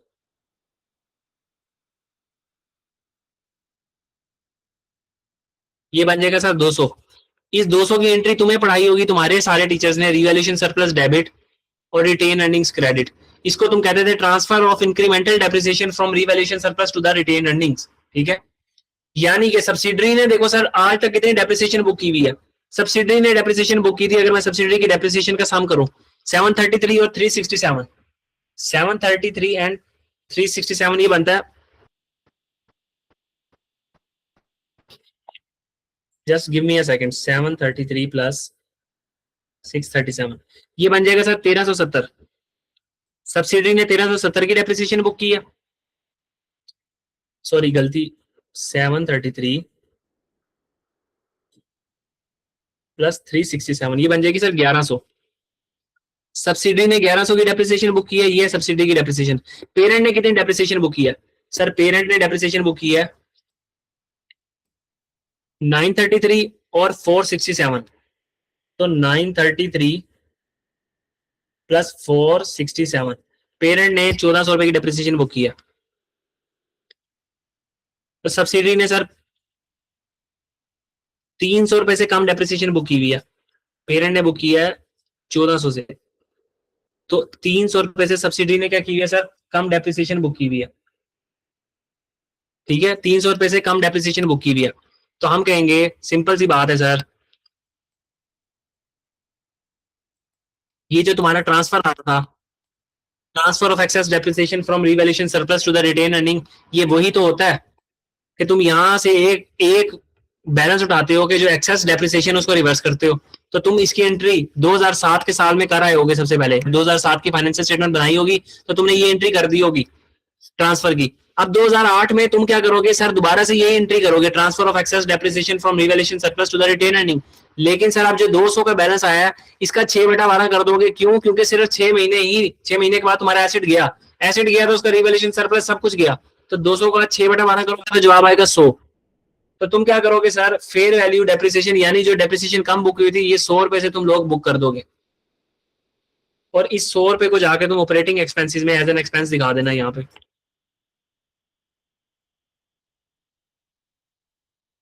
2007 में इंक्रीमेंटल डेप्रिसिएशन की एंट्री होगी क्योंकि इंक्रीमेंटल डेप्रिसिएशन 2007 में जब कंसोलिडेटेड बैलेंस शीट बनी होगी, प्रॉफिट एंड लॉस बना होगा, तो उन्होंने ये एंट्री की होगी, रिवैल्यूएशन सरप्लस डेबिट और रिटेन अर्निंग क्रेडिट, ठीक है, एक्सेस डेप्रिसिएशन की एंट्री की होगी। इस साल हमने 6/12 करके इस साल की रिकॉर्ड कर दी। अगर किसी को इसके ऊपर बहस मुबाहिसा करना हो तो वो फिर आफ्टर लेक्चर मेरे साथ कर ले, अभी मुझे सिर्फ सवाल कंप्लीट करना है।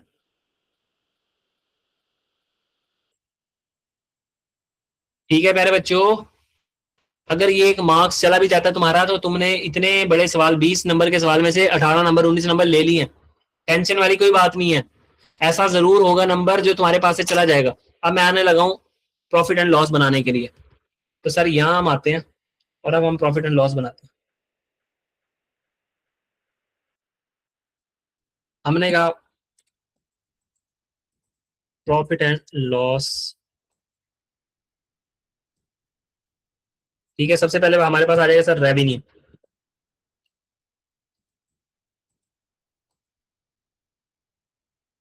रेवेन्यू कैसे निकलेगा सर तुम्हारे पास, हम सवाल से फिगर उठाते जाते हैं। रेवेन्यू है सर 58,200 प्लस 34,300। सर मैंने वो जाके यहाँ पे लिख दिया, ये एडजस्टमेंट भी आ रही है, इनको नीचे लिखना था। यहाँ से 900 माइनस हुआ था, यहाँ से 900 माइनस हुआ था सर, और यहाँ से 900 माइनस हुआ था, और यहाँ पे ऐड हुआ था 600।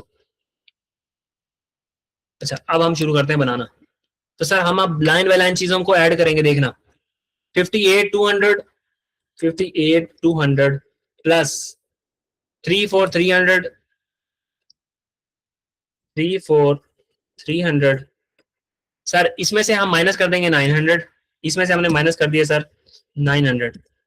जैसे ही हमने 900 माइनस किया तो हमारे पास जवाब आ गया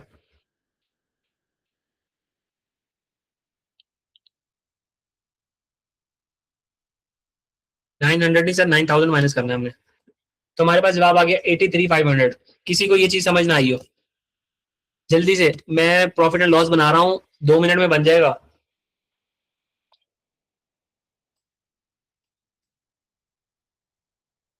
क्लियर है, ठीक है, शाबाश। अब चलते हैं सर कॉस्ट ऑफ सेल की तरफ। तो हमने कहा कॉस्ट ऑफ सेल, ठीक है, कॉस्ट ऑफ सेल माइनस होनी है ना यहाँ पे। तो मैं यहाँ माइनस में लेता जाता हूँ सारी फिगर्स।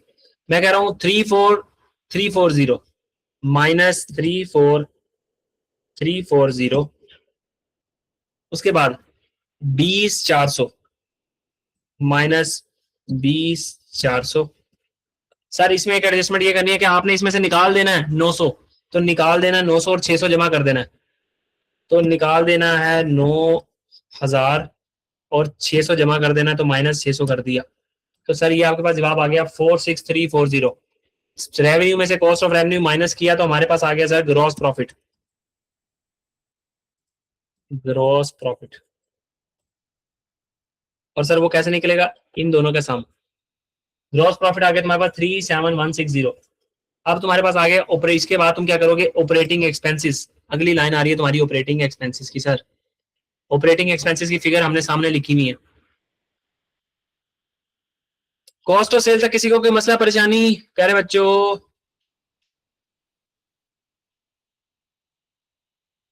कोई मसला परेशानी नहीं। ऑपरेटिंग एक्सपेंस, अच्छा। तो ये रहा हमारे साथ ऑपरेटिंग एक्सपेंसेस में सर, पेरेंट का ऑपरेटिंग एक्सपेंस आ रहा है 18,040 रुपए। तो सर इसको सेट कर लेते हैं पहले इस पे। तो यहाँ आए हम 18,040 पेरेंट का। सब्सिडरी का आ रहा है सर 7130 माइनस 7130। अब सर इसके अंदर एक्सपेंस हमने ऐड करना है, हमने इसके अंदर एक्सपेंस ऐड करना है। ये ऊपर भी फिगर्स आ रही हैं सर आपके पास 5100 की, ये भी सारी ऑपरेटिंग में ही आ रही हैं। ये सारी ऑपरेटिंग के ही अंदर आ रही हैं, ठीक है ना, ये थोड़ा ऊपर नीचे लिखा गया, सारी ऑपरेटिंग में आ रही है। हमने इसमें 5100 का खर्चा ऐड कर देना है, तो हमने इसके अंदर 5100 का खर्चा ऐड कर दिया। मैं एक्सपेंसिस को ले रहा हूँ इसलिए नेगेटिव फिगर में ले रहा हूँ, ठीक है, क्योंकि यहाँ मैं नेगेटिव लिखूंगा तो नेगेटिव ऐड हो रहे हैं सारे। फिर इसमें से 2400 निकाल दो, तो यहाँ 2400 निकाल दिया मैंने। फिर सर इसके अंदर 300 रुपया ऐड कर दो और 100 रुपया मजीद ऐड कर दो।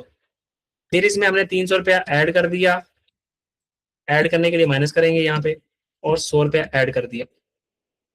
तो हमारे ऑपरेटिंग एक्सपेंस आ गए 74।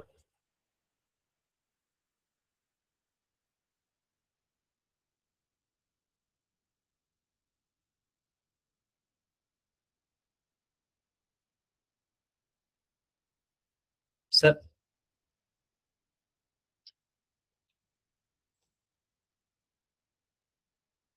Late me check again.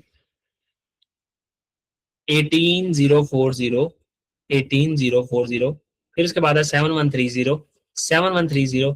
Sir उसके अंदर हमने क्या किया, 300 रुपये का खर्चा मजीद ऐड कर दिया। तो क्या हमने ये ले लिया? जी सर, सवाल में आके देखते हैं, हमने 300 रुपया इसके अंदर मजीद ऐड कर दिया, 300 हमने ऐड कर दिया, ठीक है। क्या हमने 100 रुपीज ले लिया? जी सर, हमने 100 रुपीज नहीं लिया, तो हम इसके अंदर 100 रुपीज ऐड कर देते हैं। ये हमने इसके अंदर 100 रुपीज ऐड कर दिया। और सर इसके अंदर हमने 5100 का एक्सपेंस ऐड कर दिया, और 2400 का एक्सपेंस हमने इसमें से निकाल दिया, ठीक है। इसमें से हमने एक्सपेंस निकाल दिया, तो हमारे पास जवाब आया। सर ये गलत क्यों आ रहा है, लेट मी चेक। ऐसे ऐड करके देखते हैं पहले हम। हमारा खर्चा है 18,040, 18040 प्लस, उसके बाद है 7130, 7130। हमने इसके अंदर एक्सपेंस ऐड करने हैं सर, 5100 का ऐड करना है, 300 का ऐड करना है, और 100 का ऐड करना है। हमने इसके अंदर 51 का 100 का ऐड करना है। फिर हमने सर 100 का ऐड करना है। फिर सर हमने 300 का ऐड करना है, और इसमें से 2400 का माइनस कर देना है। तो हमारे पास जवाब आ रहा है 28270। तो सर वहां पे कोई कैलकुलेशन का एरर हो गया होगा हमारे पास से। तो ये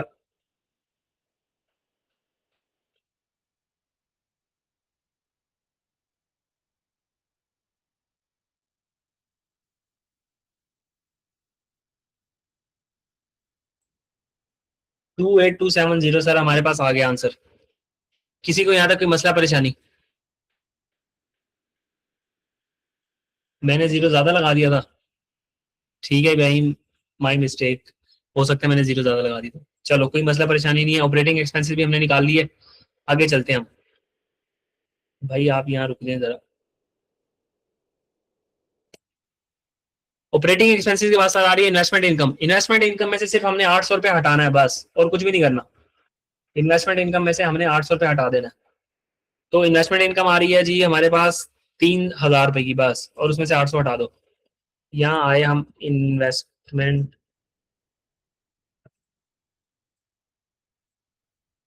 हमने कहा 3,000 की इनकम है,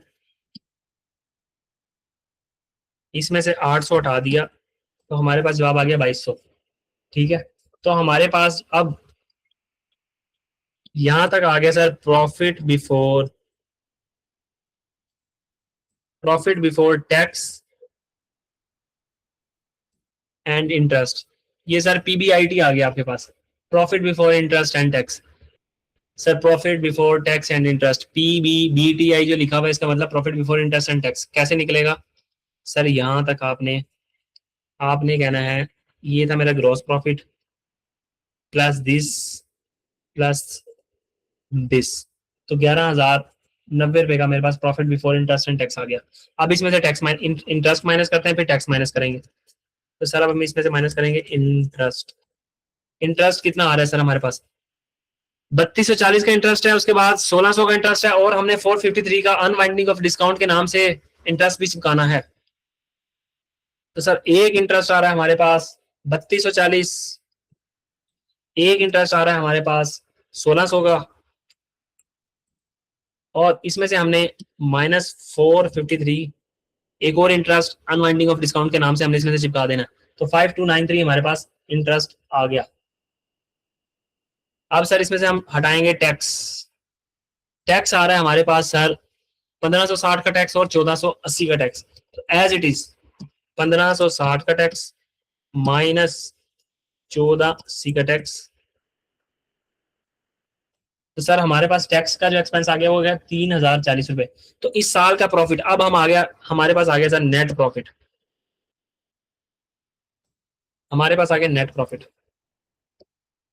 तो हमने कहा सर नेट प्रॉफिट कैसे आएगा? ये आ गया हमारा पीबीआईटी, इसमें से ये माइनस करो और इसमें से ये माइनस करो, तो तुम्हारा नेट जो प्रॉफिट आया ना वो आया ये।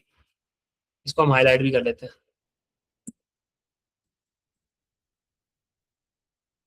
किसी को यहां तक कोई मसला परेशानी? इसके बाद मैं एक ऐसी इंपॉर्टेंट तरीन वर्किंग करने लगा हूं जो आधी दुनिया को समझ नहीं आती और एग्जामिनर का फेवरेट एरिया है। अब हमने ये प्रॉफिट तकसीम करना है एनसीआई को और पेरेंट को, क्योंकि इस प्रॉफिट के दो मालिक हैं। 80% हम मालिक हैं सब्सिडरी के, और 20% मालिक है एनसीआई। तो इतने आराम से और आसान तरीके से समझाऊंगा, एक बार गौर से समझ लेना।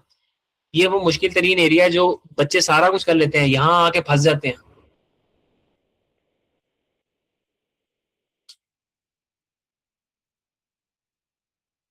तो सर करवाऊं फिर?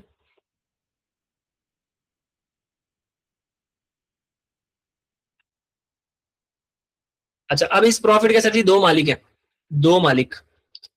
इस प्रॉफिट के साथ मैं अदर कंप्रीहेंसिव इनकम भी ऐड कर देता हूँ, अदर, क्योंकि हमारी अदर कंप्रीहेंसिव इनकम भी आ रही थी जो इस साल ही राइज हुई है। अदर कंप्रीहेंसिव इनकम वो कितनी है सर आपके पास?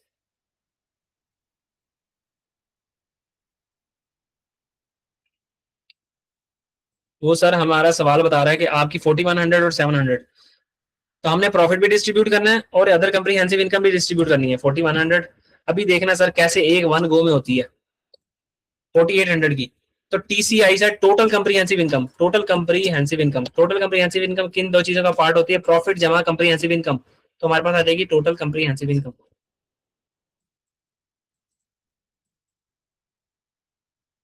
तो सर प्रॉफिट प्लस ये, तो टीसीआई हमारी कितनी हो जाएगी sir?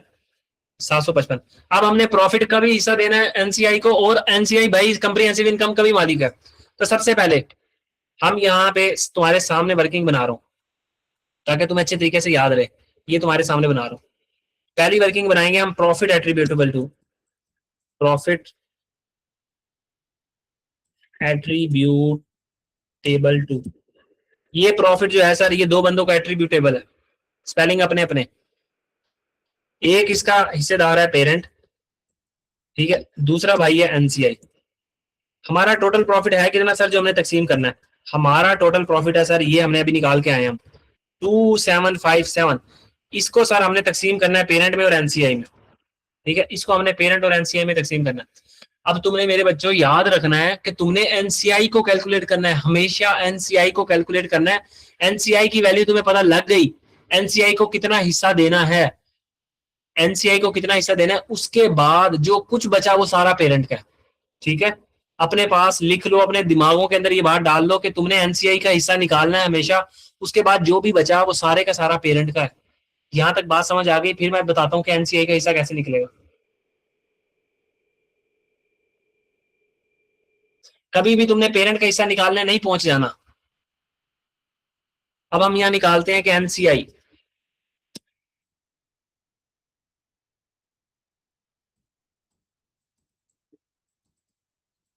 Profit for the NCI.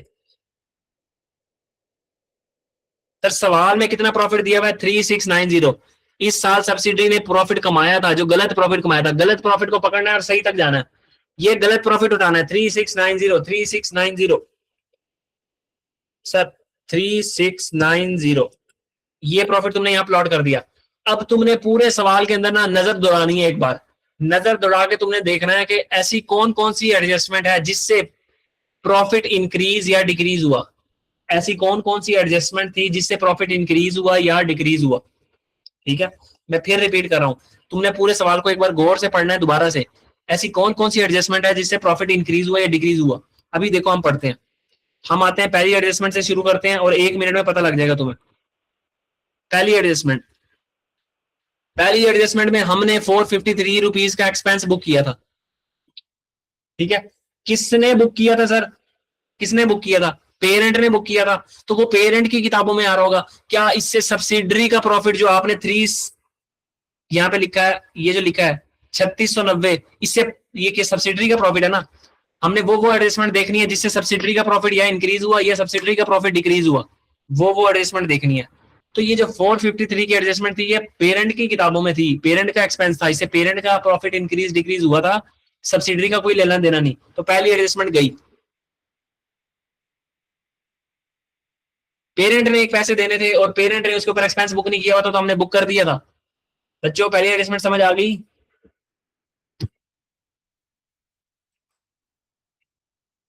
दूसरी एडजस्टमेंट, दूसरी एडजस्टमेंट में वो कह रहा है कि आपका इस साल का इंपेयरमेंट है 300, 300 अगर थाउजेंड में बात करूं, इस साल की इंपेयरमेंट। तो इंपेयरमेंट सर हमें भी मिलती है और एनसीआई, तो गुडविल इंपेयर किसकी हुई है? सब्सिडरी की, ठीक है।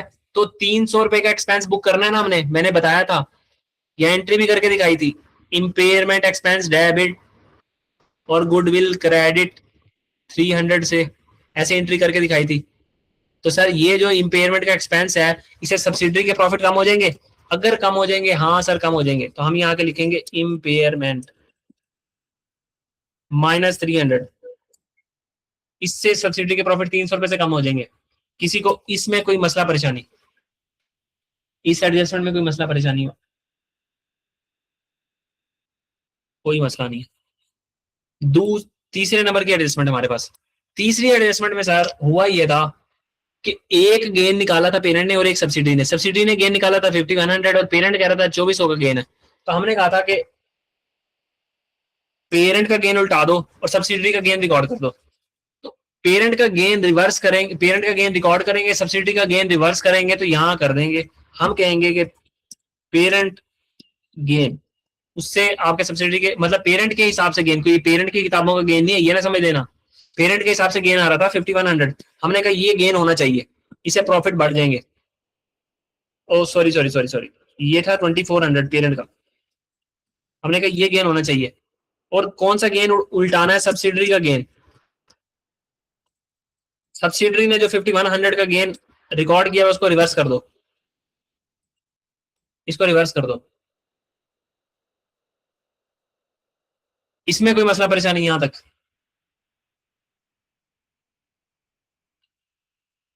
प्लस अगर तुम्हें थोड़ा सा याद हो, अभी 100 रुपए की जो एक्सेस डेप्रिसिएशन की वजह से तुमने ऑपरेटिंग एक्सपेंस में एक खर्चा बुक किया था, वो खर्चा किसने किसने नहीं रिकॉर्ड किया हुआ था? सब्सिडरी ने रिकॉर्ड नहीं किया हुआ था सर। सब्सिडरी ने 100 रुपए से इंक्रीमेंटल डेप्रिसिएशन कम रिकॉर्ड की हुई थी सर।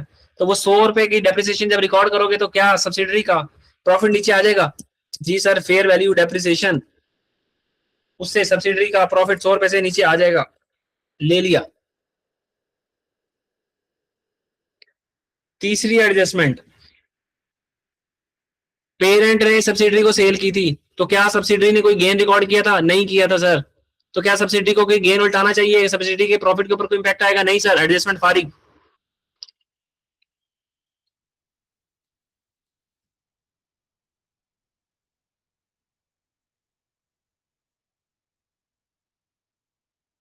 बच्चों, सेल वाली एडजस्टमेंट समझ आ गई? पेरेंट ने सेल की थी तो प्रॉफिट किसने बुक किया था? पेरेंट ने। तो पेरेंट उल्टाएगा अपनी किताबों में। हमने वो एडजस्टमेंट देखनी है जिससे सब्सिडी का प्रॉफिट कम हो। तो एडजस्टमेंट फारिग ऊपर से। अगली एडजस्टमेंट, सर एक रिवैल्यूएशन सरप्लस ओसीआई के अंदर गेन बुक किया था, तो ओसीआई तो वैसे ही प्रॉफिट के अंदर नहीं आती, तो ये एडजस्टमेंट भी फारिग। इसको ओसीआई में देखेंगे जाके। फिर सर, सब्सिडरी ने एक डिविडेंड पे किया, सब्सिडरी ने एक डिविडेंड पे किया, तो जो डिविडेंड पे किया वो रिकॉर्ड किसने किया था इनकम के तौर पे? पेरेंट ने। तो सब्सिडरी क्या कोई इनकम रिवर्स करेगा? सर नहीं, इनकम तो रिवर्स करेगा पेरेंट, कर दी उसने। तो आखिरी एडजस्टमेंट भी फारिग। तो यहाँ हमारे पास एनसीआई का हिस्सा निकल आएगा कि भाई इस प्रॉफिट में एनसीआई की वैल्यू बनती है 590 रुपए। हम यहाँ आएंगे और यहाँ लिख देंगे कि एनसीआई भाई तुम्हारा हिस्सा है 590। अब पेरेंट का जो कुछ बचा वो पेरेंट का, ये 2757 में से हमने माइनस कर दिया 590, बाकी जितना बचा 2167, ये सारे का सारा पेरेंट का। इस तरीके से तुमने प्रॉफिट की एट्रीब्यूशन करनी है, एनसीआई की वर्किंग बनानी है, अनएडजस्टेड प्रॉफिट सब्सिडरी का उठाना है, अनएडजस्टेड प्रॉफिट को उठा के एडजस्टमेंट को एक बार देखना है कि कौन सी ऐसी एडजस्टमेंट है जिससे सब्सिडरी का या प्रॉफिट इंक्रीज हो या प्रॉफिट डिक्रीज हो। सिर्फ सब्सिडरी से रिलेटेड एडजस्टमेंट देखनी है, और वो एडजस्टमेंट कौन कौन सी होंगी वो भी मैं तुम्हें एक फॉर्मेट में लिख के बता दूंगा। मैं ग्रुप में एक तुम्हारे साथ फॉर्मेट शेयर करूंगा, वो एक स्टैंडर्ड फॉर्मेट होगा, देख लेना। अगर उसमें से कोई एडजस्टमेंट आई हुई है तो वो एज इट इज लिख देना। इस वर्किंग का एक प्रॉपर फॉर्मेट तुम्हें शेयर कर दूंगा, तुम्हें याद रखने की भी जरूरत नहीं पड़ेगी। एनसीआई की परसेंटेज नहीं अप्लाई करेंगे मेरे चंदा। इस प्रॉफिट में से हमने एनसीआई का शेयर अलग से निकाल दिया है। हमने 3690 का जो ये प्रॉफिट पकड़ा है सब्सिडरी का, इसमें से हमने सारी चीजें को हटाया, ये सारी चीजों को हटाया। हमने कहा कि ये 590 रुपए किसके हैं? इस टोटल प्रॉफिट में से एनसीआई के। मैं एनसीआई का शेयर निकाल रहा था ना।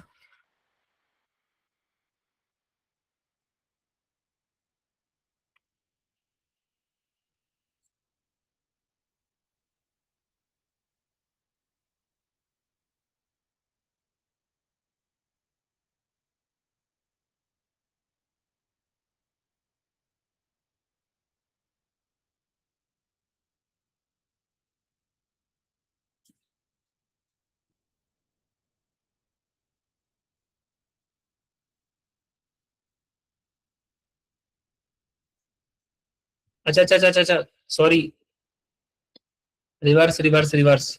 ये आ गया प्रॉफिट। शाबाश इब्राहिम, हमने उसको वहां भी प्लॉट कर दिया ना। कोई गोंगलू यहाँ ऐसा नहीं है जो बताने के लिए बैठा हो। इब्राहिम को शाबाश। ये तो सर टोटल प्रॉफिट आ गया, और इसका 20% किसका है सर हिस्सा? एनसीआई का 118। ये 118 है एनसीआई को जो हमने देना है। बाकी पेरेंट का, तो पेरेंट का कैसे निकलेगा कि 257 में से 118 अगर इसका है तो ये बाकी पेरेंट का। शाबाश इब्राहिम। मेरी इस वक्त नजर ओसीआई पे थी और मैंने ओवरलुक कर दिया। शाबाश, कोई एक बंदा बैठा है यहाँ पे जिंदा। तो बच्चों ये देखो 590 ये था टोटल सब्सिडी का प्रॉफिट। इसमें से सारे एक्सपेंसेस माइनस करने के बाद ये वो प्रॉफिट है जो आप एट्रीब्यूट करना है हमने 590। तो किस किस को करेंगे सर? एनसीआई को करेंगे ये। ठीक है, पेरेंट का हिस्सा ना निकालना, बार बार कह रहा हूं पेरेंट का हिस्सा यहां ना निकालना।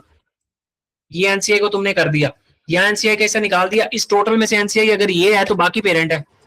अब हमने क्या करना है, टोटल कंप्रीहेंसिव इनकम तकसीम करनी है।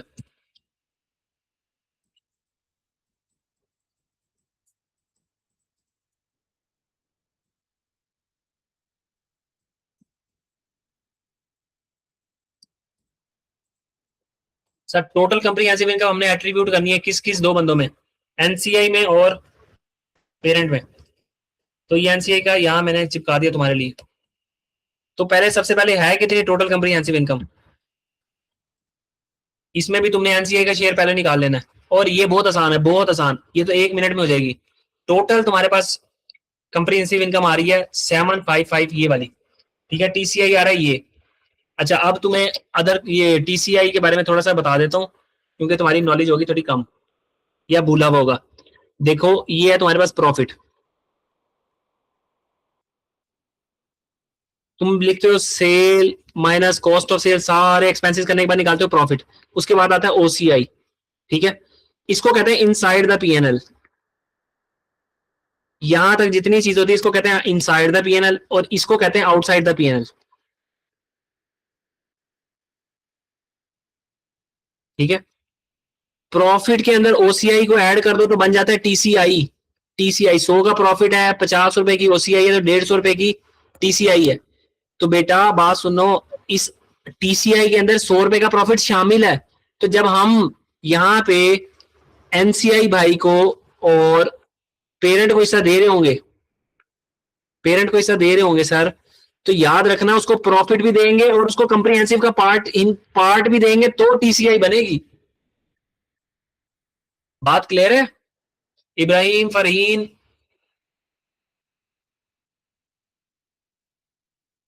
अबू बकर, जल्दी से बता दो। टीसीआई कैसे बनती है, प्रॉफिट और ओसीआई को जमा करने के बाद। तो जब तुम ओसीआई को तकसीम कर रहे हो तो तुमने प्रॉफिट भी देना है और ओसीआई का हिस्सा भी देना है। अब सर ओसीआई को कैसे तकसीम करना है, सीधी सादी सी बात। 700 रुपए का गेन था जो सब्सिडरी ने अपने पीपीई पे बुक किया। ये 700 रुपए का गेन, इसके दो मालिक हैं, एक है पेरेंट और एक है एनसीआई। एनसीआई का हिस्सा बनता है 20%। तो 140 रुपए का गेन किसका है, एनसीआई का। और बाकी जो गेन है वो किसका है, पेरेंट का। और मैंने तुम्हें कहा कि पेरेंट का तुमने हिस्सा बैलेंसिंग निकालना है। सर अब आप यहाँ कहोगे सर लेकिन 4100 का गेन भी तो था ओसीआई का, तो तुम क्या पेरेंट की पीपी में से भी एनसीआई को हिस्सा दोगे? भाई एनसीआई तो होता ही सब्सिडरी का है ना, कि सब्सिडरी को तुम 80% ओन कर रहे हो और 20% कोई और ओन कर रहा है। अब पेरेंट ने जो रिवैल्यूएशन सरप्लस कमाया है वो क्या तुम एनसीआई में भी बांट दोगे? ऐसे ना सोचने लग जाना। सोच रहा होगा कोई ना कोई, ऐसे जरूर सोच रहा होगा। किसी ने ऐसे सोचा तो बताओ, ईमानदारी से जवाब देना है। किसी ने ऐसे सोचा था कि सर आपने 4100 भी तो बांटना है, सिर्फ 700 ही क्यों बांटा? इब्राहिम तो अच्छा बच्चा है, इब्राहिम ने नहीं सोचा होगा। चलो जी, सारे अच्छे बच्चे हैं, किसी ने भी ऐसा नहीं सोचा होगा, मैंने ऐसा सोचा है। अल्लाह ताला आप लोगों को बहुत बहुत अच्छे मार्क्स से, 100% मार्क्स से कामयाब करे। तो सर यहाँ आते हैं हम, और अब हम बांटना शुरू करते हैं। मैंने बोला एनसीआई का हिस्सा निकाल लेना, बाकी सारा का सारा किसका है, पेरेंट का। यहाँ भी हम वही करेंगे। हमने कहा एनसीआई भाई को क्या देंगे, सबसे पहले एनसीआई भाई को देंगे हम हमारी जो 700 रुपये था,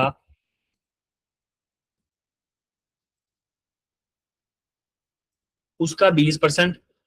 सर कितना बनता है, 140 प्लस ये 118 का प्रॉफिट तो पहले ही उसने कमाया हुआ है, तो इसको कितना मिलेगा सर, 258। एनसीआई भाई को कितना मिलेगा, 258। तो यहाँ आके हमने प्लॉट कर दिया एनसीआई भाई को कितना मिलना है, 258 रुपीज। बाकी सारे का सारा पेरेंट का। और पेरेंट का कैसे निकलेगा, ये टोटल है, इसमें से अगर 258 दे दिया हमने एनसीआई को, तो बाकी 7299 सारे का सारा किसका। सर किसी को इस सवाल में कोई मसला परेशानी आई है तो बता दो, नहीं तो इसकी लास्ट जो रिक्वायरमेंट है वो कंप्लीट करता हूँ मैं, और खत्म करते हैं सवाल को।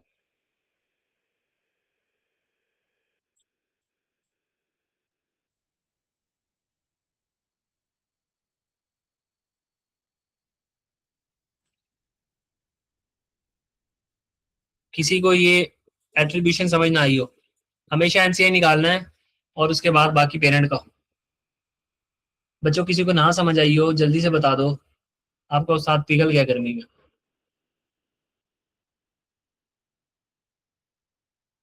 ओके, सेकंड पार्ट देख लेते हैं सर इसका।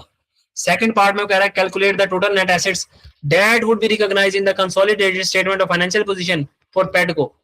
पेरेंट की किताबों में टोटल एसेट्स कितने नजर आएंगे, बता दो मुझे। हमने कहा हम भी बता देते हैं, अभी आप देखें 2 मिनट में आपको बता रहे हैं। तो यार ये तुम लोगों को मैं यहीं पे ना करवा दूं, चलो एक्सेल पे करवा देता हूँ, तुम्हारे लिए सोल्यूशन बना रहेगा। हमारे पास टोटल नेट एसेट्स सवाल के अकॉर्डिंग आ रहे हैं 297,310, ठीक है, और सब्सिडी के आ रहे हैं 110,540, ठीक है। तो हम यहाँ आए, हमने छोटी सी वर्किंग बना ली।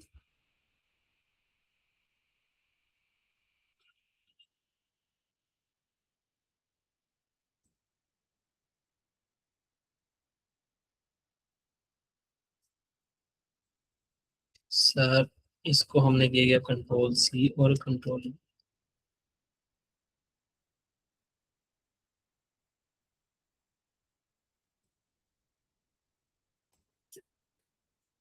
अब मैं इसको क्लियर कर देता हूँ तुम्हारे लिए।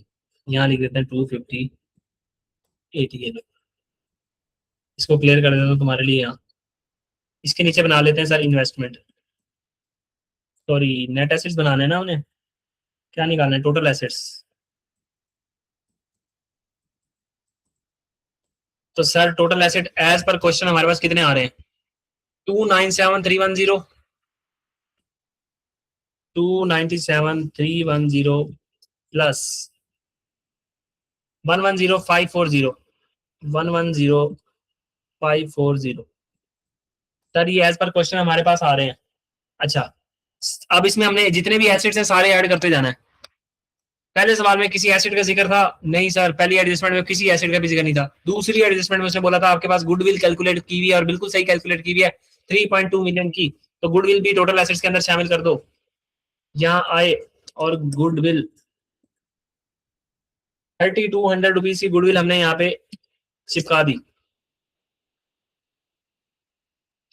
फिर इसी एडजस्टमेंट के अंदर उसने बोला कि पिछले साल की इंपेयरमेंट थी, पिछले साल की इंपेयरमेंट थी 4,400 और इस साल की इंपेयरमेंट है 300। अब तुम बना रहे हो नेट एसेट्स की वर्किंग, तो तुम्हें मैंने कहा था जब भी तुम बैलेंस शीट बनाओगे तो तुम एज ऑन पूरी की पूरी इंपेयरमेंट माइनस करोगे। तो तुम यहाँ पे लोगे इंपेयरमेंट कितनी सर, 400 पिछली और 300 इस साल की, तो 700 रुपए की इंपेयरमेंट, 700 रुपए की इंपेयरमेंट। किसी को यहां तक कोई मसला परेशानी, बच्चों किसी को यहां तक कोई मसला परेशानी, टोटल एसेट्स की वर्किंग बना रहा हूं। फरहीन कोई मसला, ठीक है। हर एडजस्टमेंट को देखते जाएंगे और वर्किंग देखते जाएंगे। एडजस्टमेंट नंबर 3 में से क्या कुछ आना है सर, कुछ भी नहीं आना, कुछ भी नहीं आना एडजस्टमेंट नंबर 3 में से, कुछ भी नहीं आना। एडजस्टमेंट नंबर 4 में से, जी सर अगर आपको याद हो तो मैंने बताया था यहाँ पे कि जो गेन बुक किया हुआ था 600 रुपए का, उसकी एंट्री हुई थी इन्वेंट्री क्रेडिट। मैंने कहा था कि उसकी एंट्री पेरेंट करेगा अपने पास, पेरेंट का गेन उठाया था तो पेरेंट के ग्रुप रिजर्व डेबिट कर दिए थे 600 से, और हमने क्या किया था इन्वेंट्री को क्रेडिट कर दिया था, इन्वेंट्री वैल्यू। तो 600 रुपए से एसेट्स कम हो जाएंगे। तो यहाँ आया और हमने कहा कि इन्वेंट्री की जो अनरियलाइज गेन है, इसको मैं लिख देता हूँ अनरियलाइज गेन, किसके ऊपर सर, इन्वेंट्री के ऊपर। तो 600 का गेन वो हटा दो, ये गेन नहीं हटा रहे, तुम्हारी इन्वेंट्री वैल्यू कम हुई थी, ऐसे समझ लो। सर अगली एडजस्टमेंट ये आ रही है सर, इसी में एक रिसीवेबल और पेबल की एडजस्टमेंट थी। मैंने अभी बोला था कि अगर कंसोलिडेटेड बैलेंस शीट बना रहे होते, इसीलिए मैंने यहाँ पे एंट्री लिख के छोड़ दी थी कि नीचे नेट एसेट्स की वर्किंग करनी है हमने। 7 मिलियन का रिसीवेबल है जो पर्ड को ने अपनी किताबों में रिकॉर्ड किया हुआ है, रिसीवेबल उल्टाओ, 7,000 रुपए से रिसीवेबल उल्टा दो, 7,000 से तुमने रिसीवेबल हटा दिया। सर उसके बाद अगली एडजस्टमेंट, आपने यहाँ पे एक बार पीपी को डेबिट किया था 4100 से, फिर दूसरी बार पीपी को डेबिट किया था, ये था पेरेंट का पीपी रिवैल्यू किया था आपने पेरेंट का, और ये सब्सिडी का पीपी रिवैल्यू किया था 700 से, तो 4800 से आपने पीपी को डेबिट किया, यानी आपके टोटल एसेट 4800 से इंक्रीज हुए। तो आपकी जो है रीवैल्यूएशन गेन 4800 वहां ऐड कर दो। सर एडजस्टमेंट खत्म, सवाल खत्म। ये हमने किया, ये आ गया आपके पास टोटल एसेट जो आपने दिखाने थे। 5 नंबर का सवाल, हलवा सवाल सर।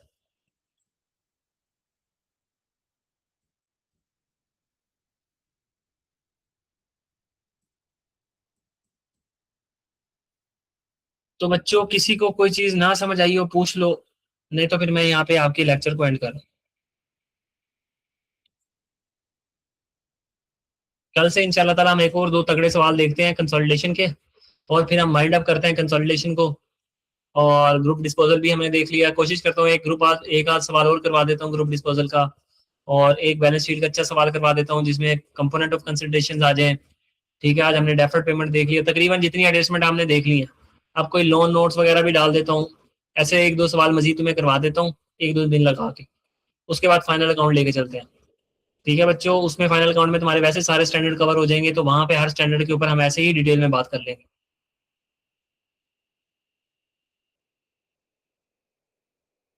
ओके, अपना ख्याल रखना और अपने साथ को दुआओं में याद रखना।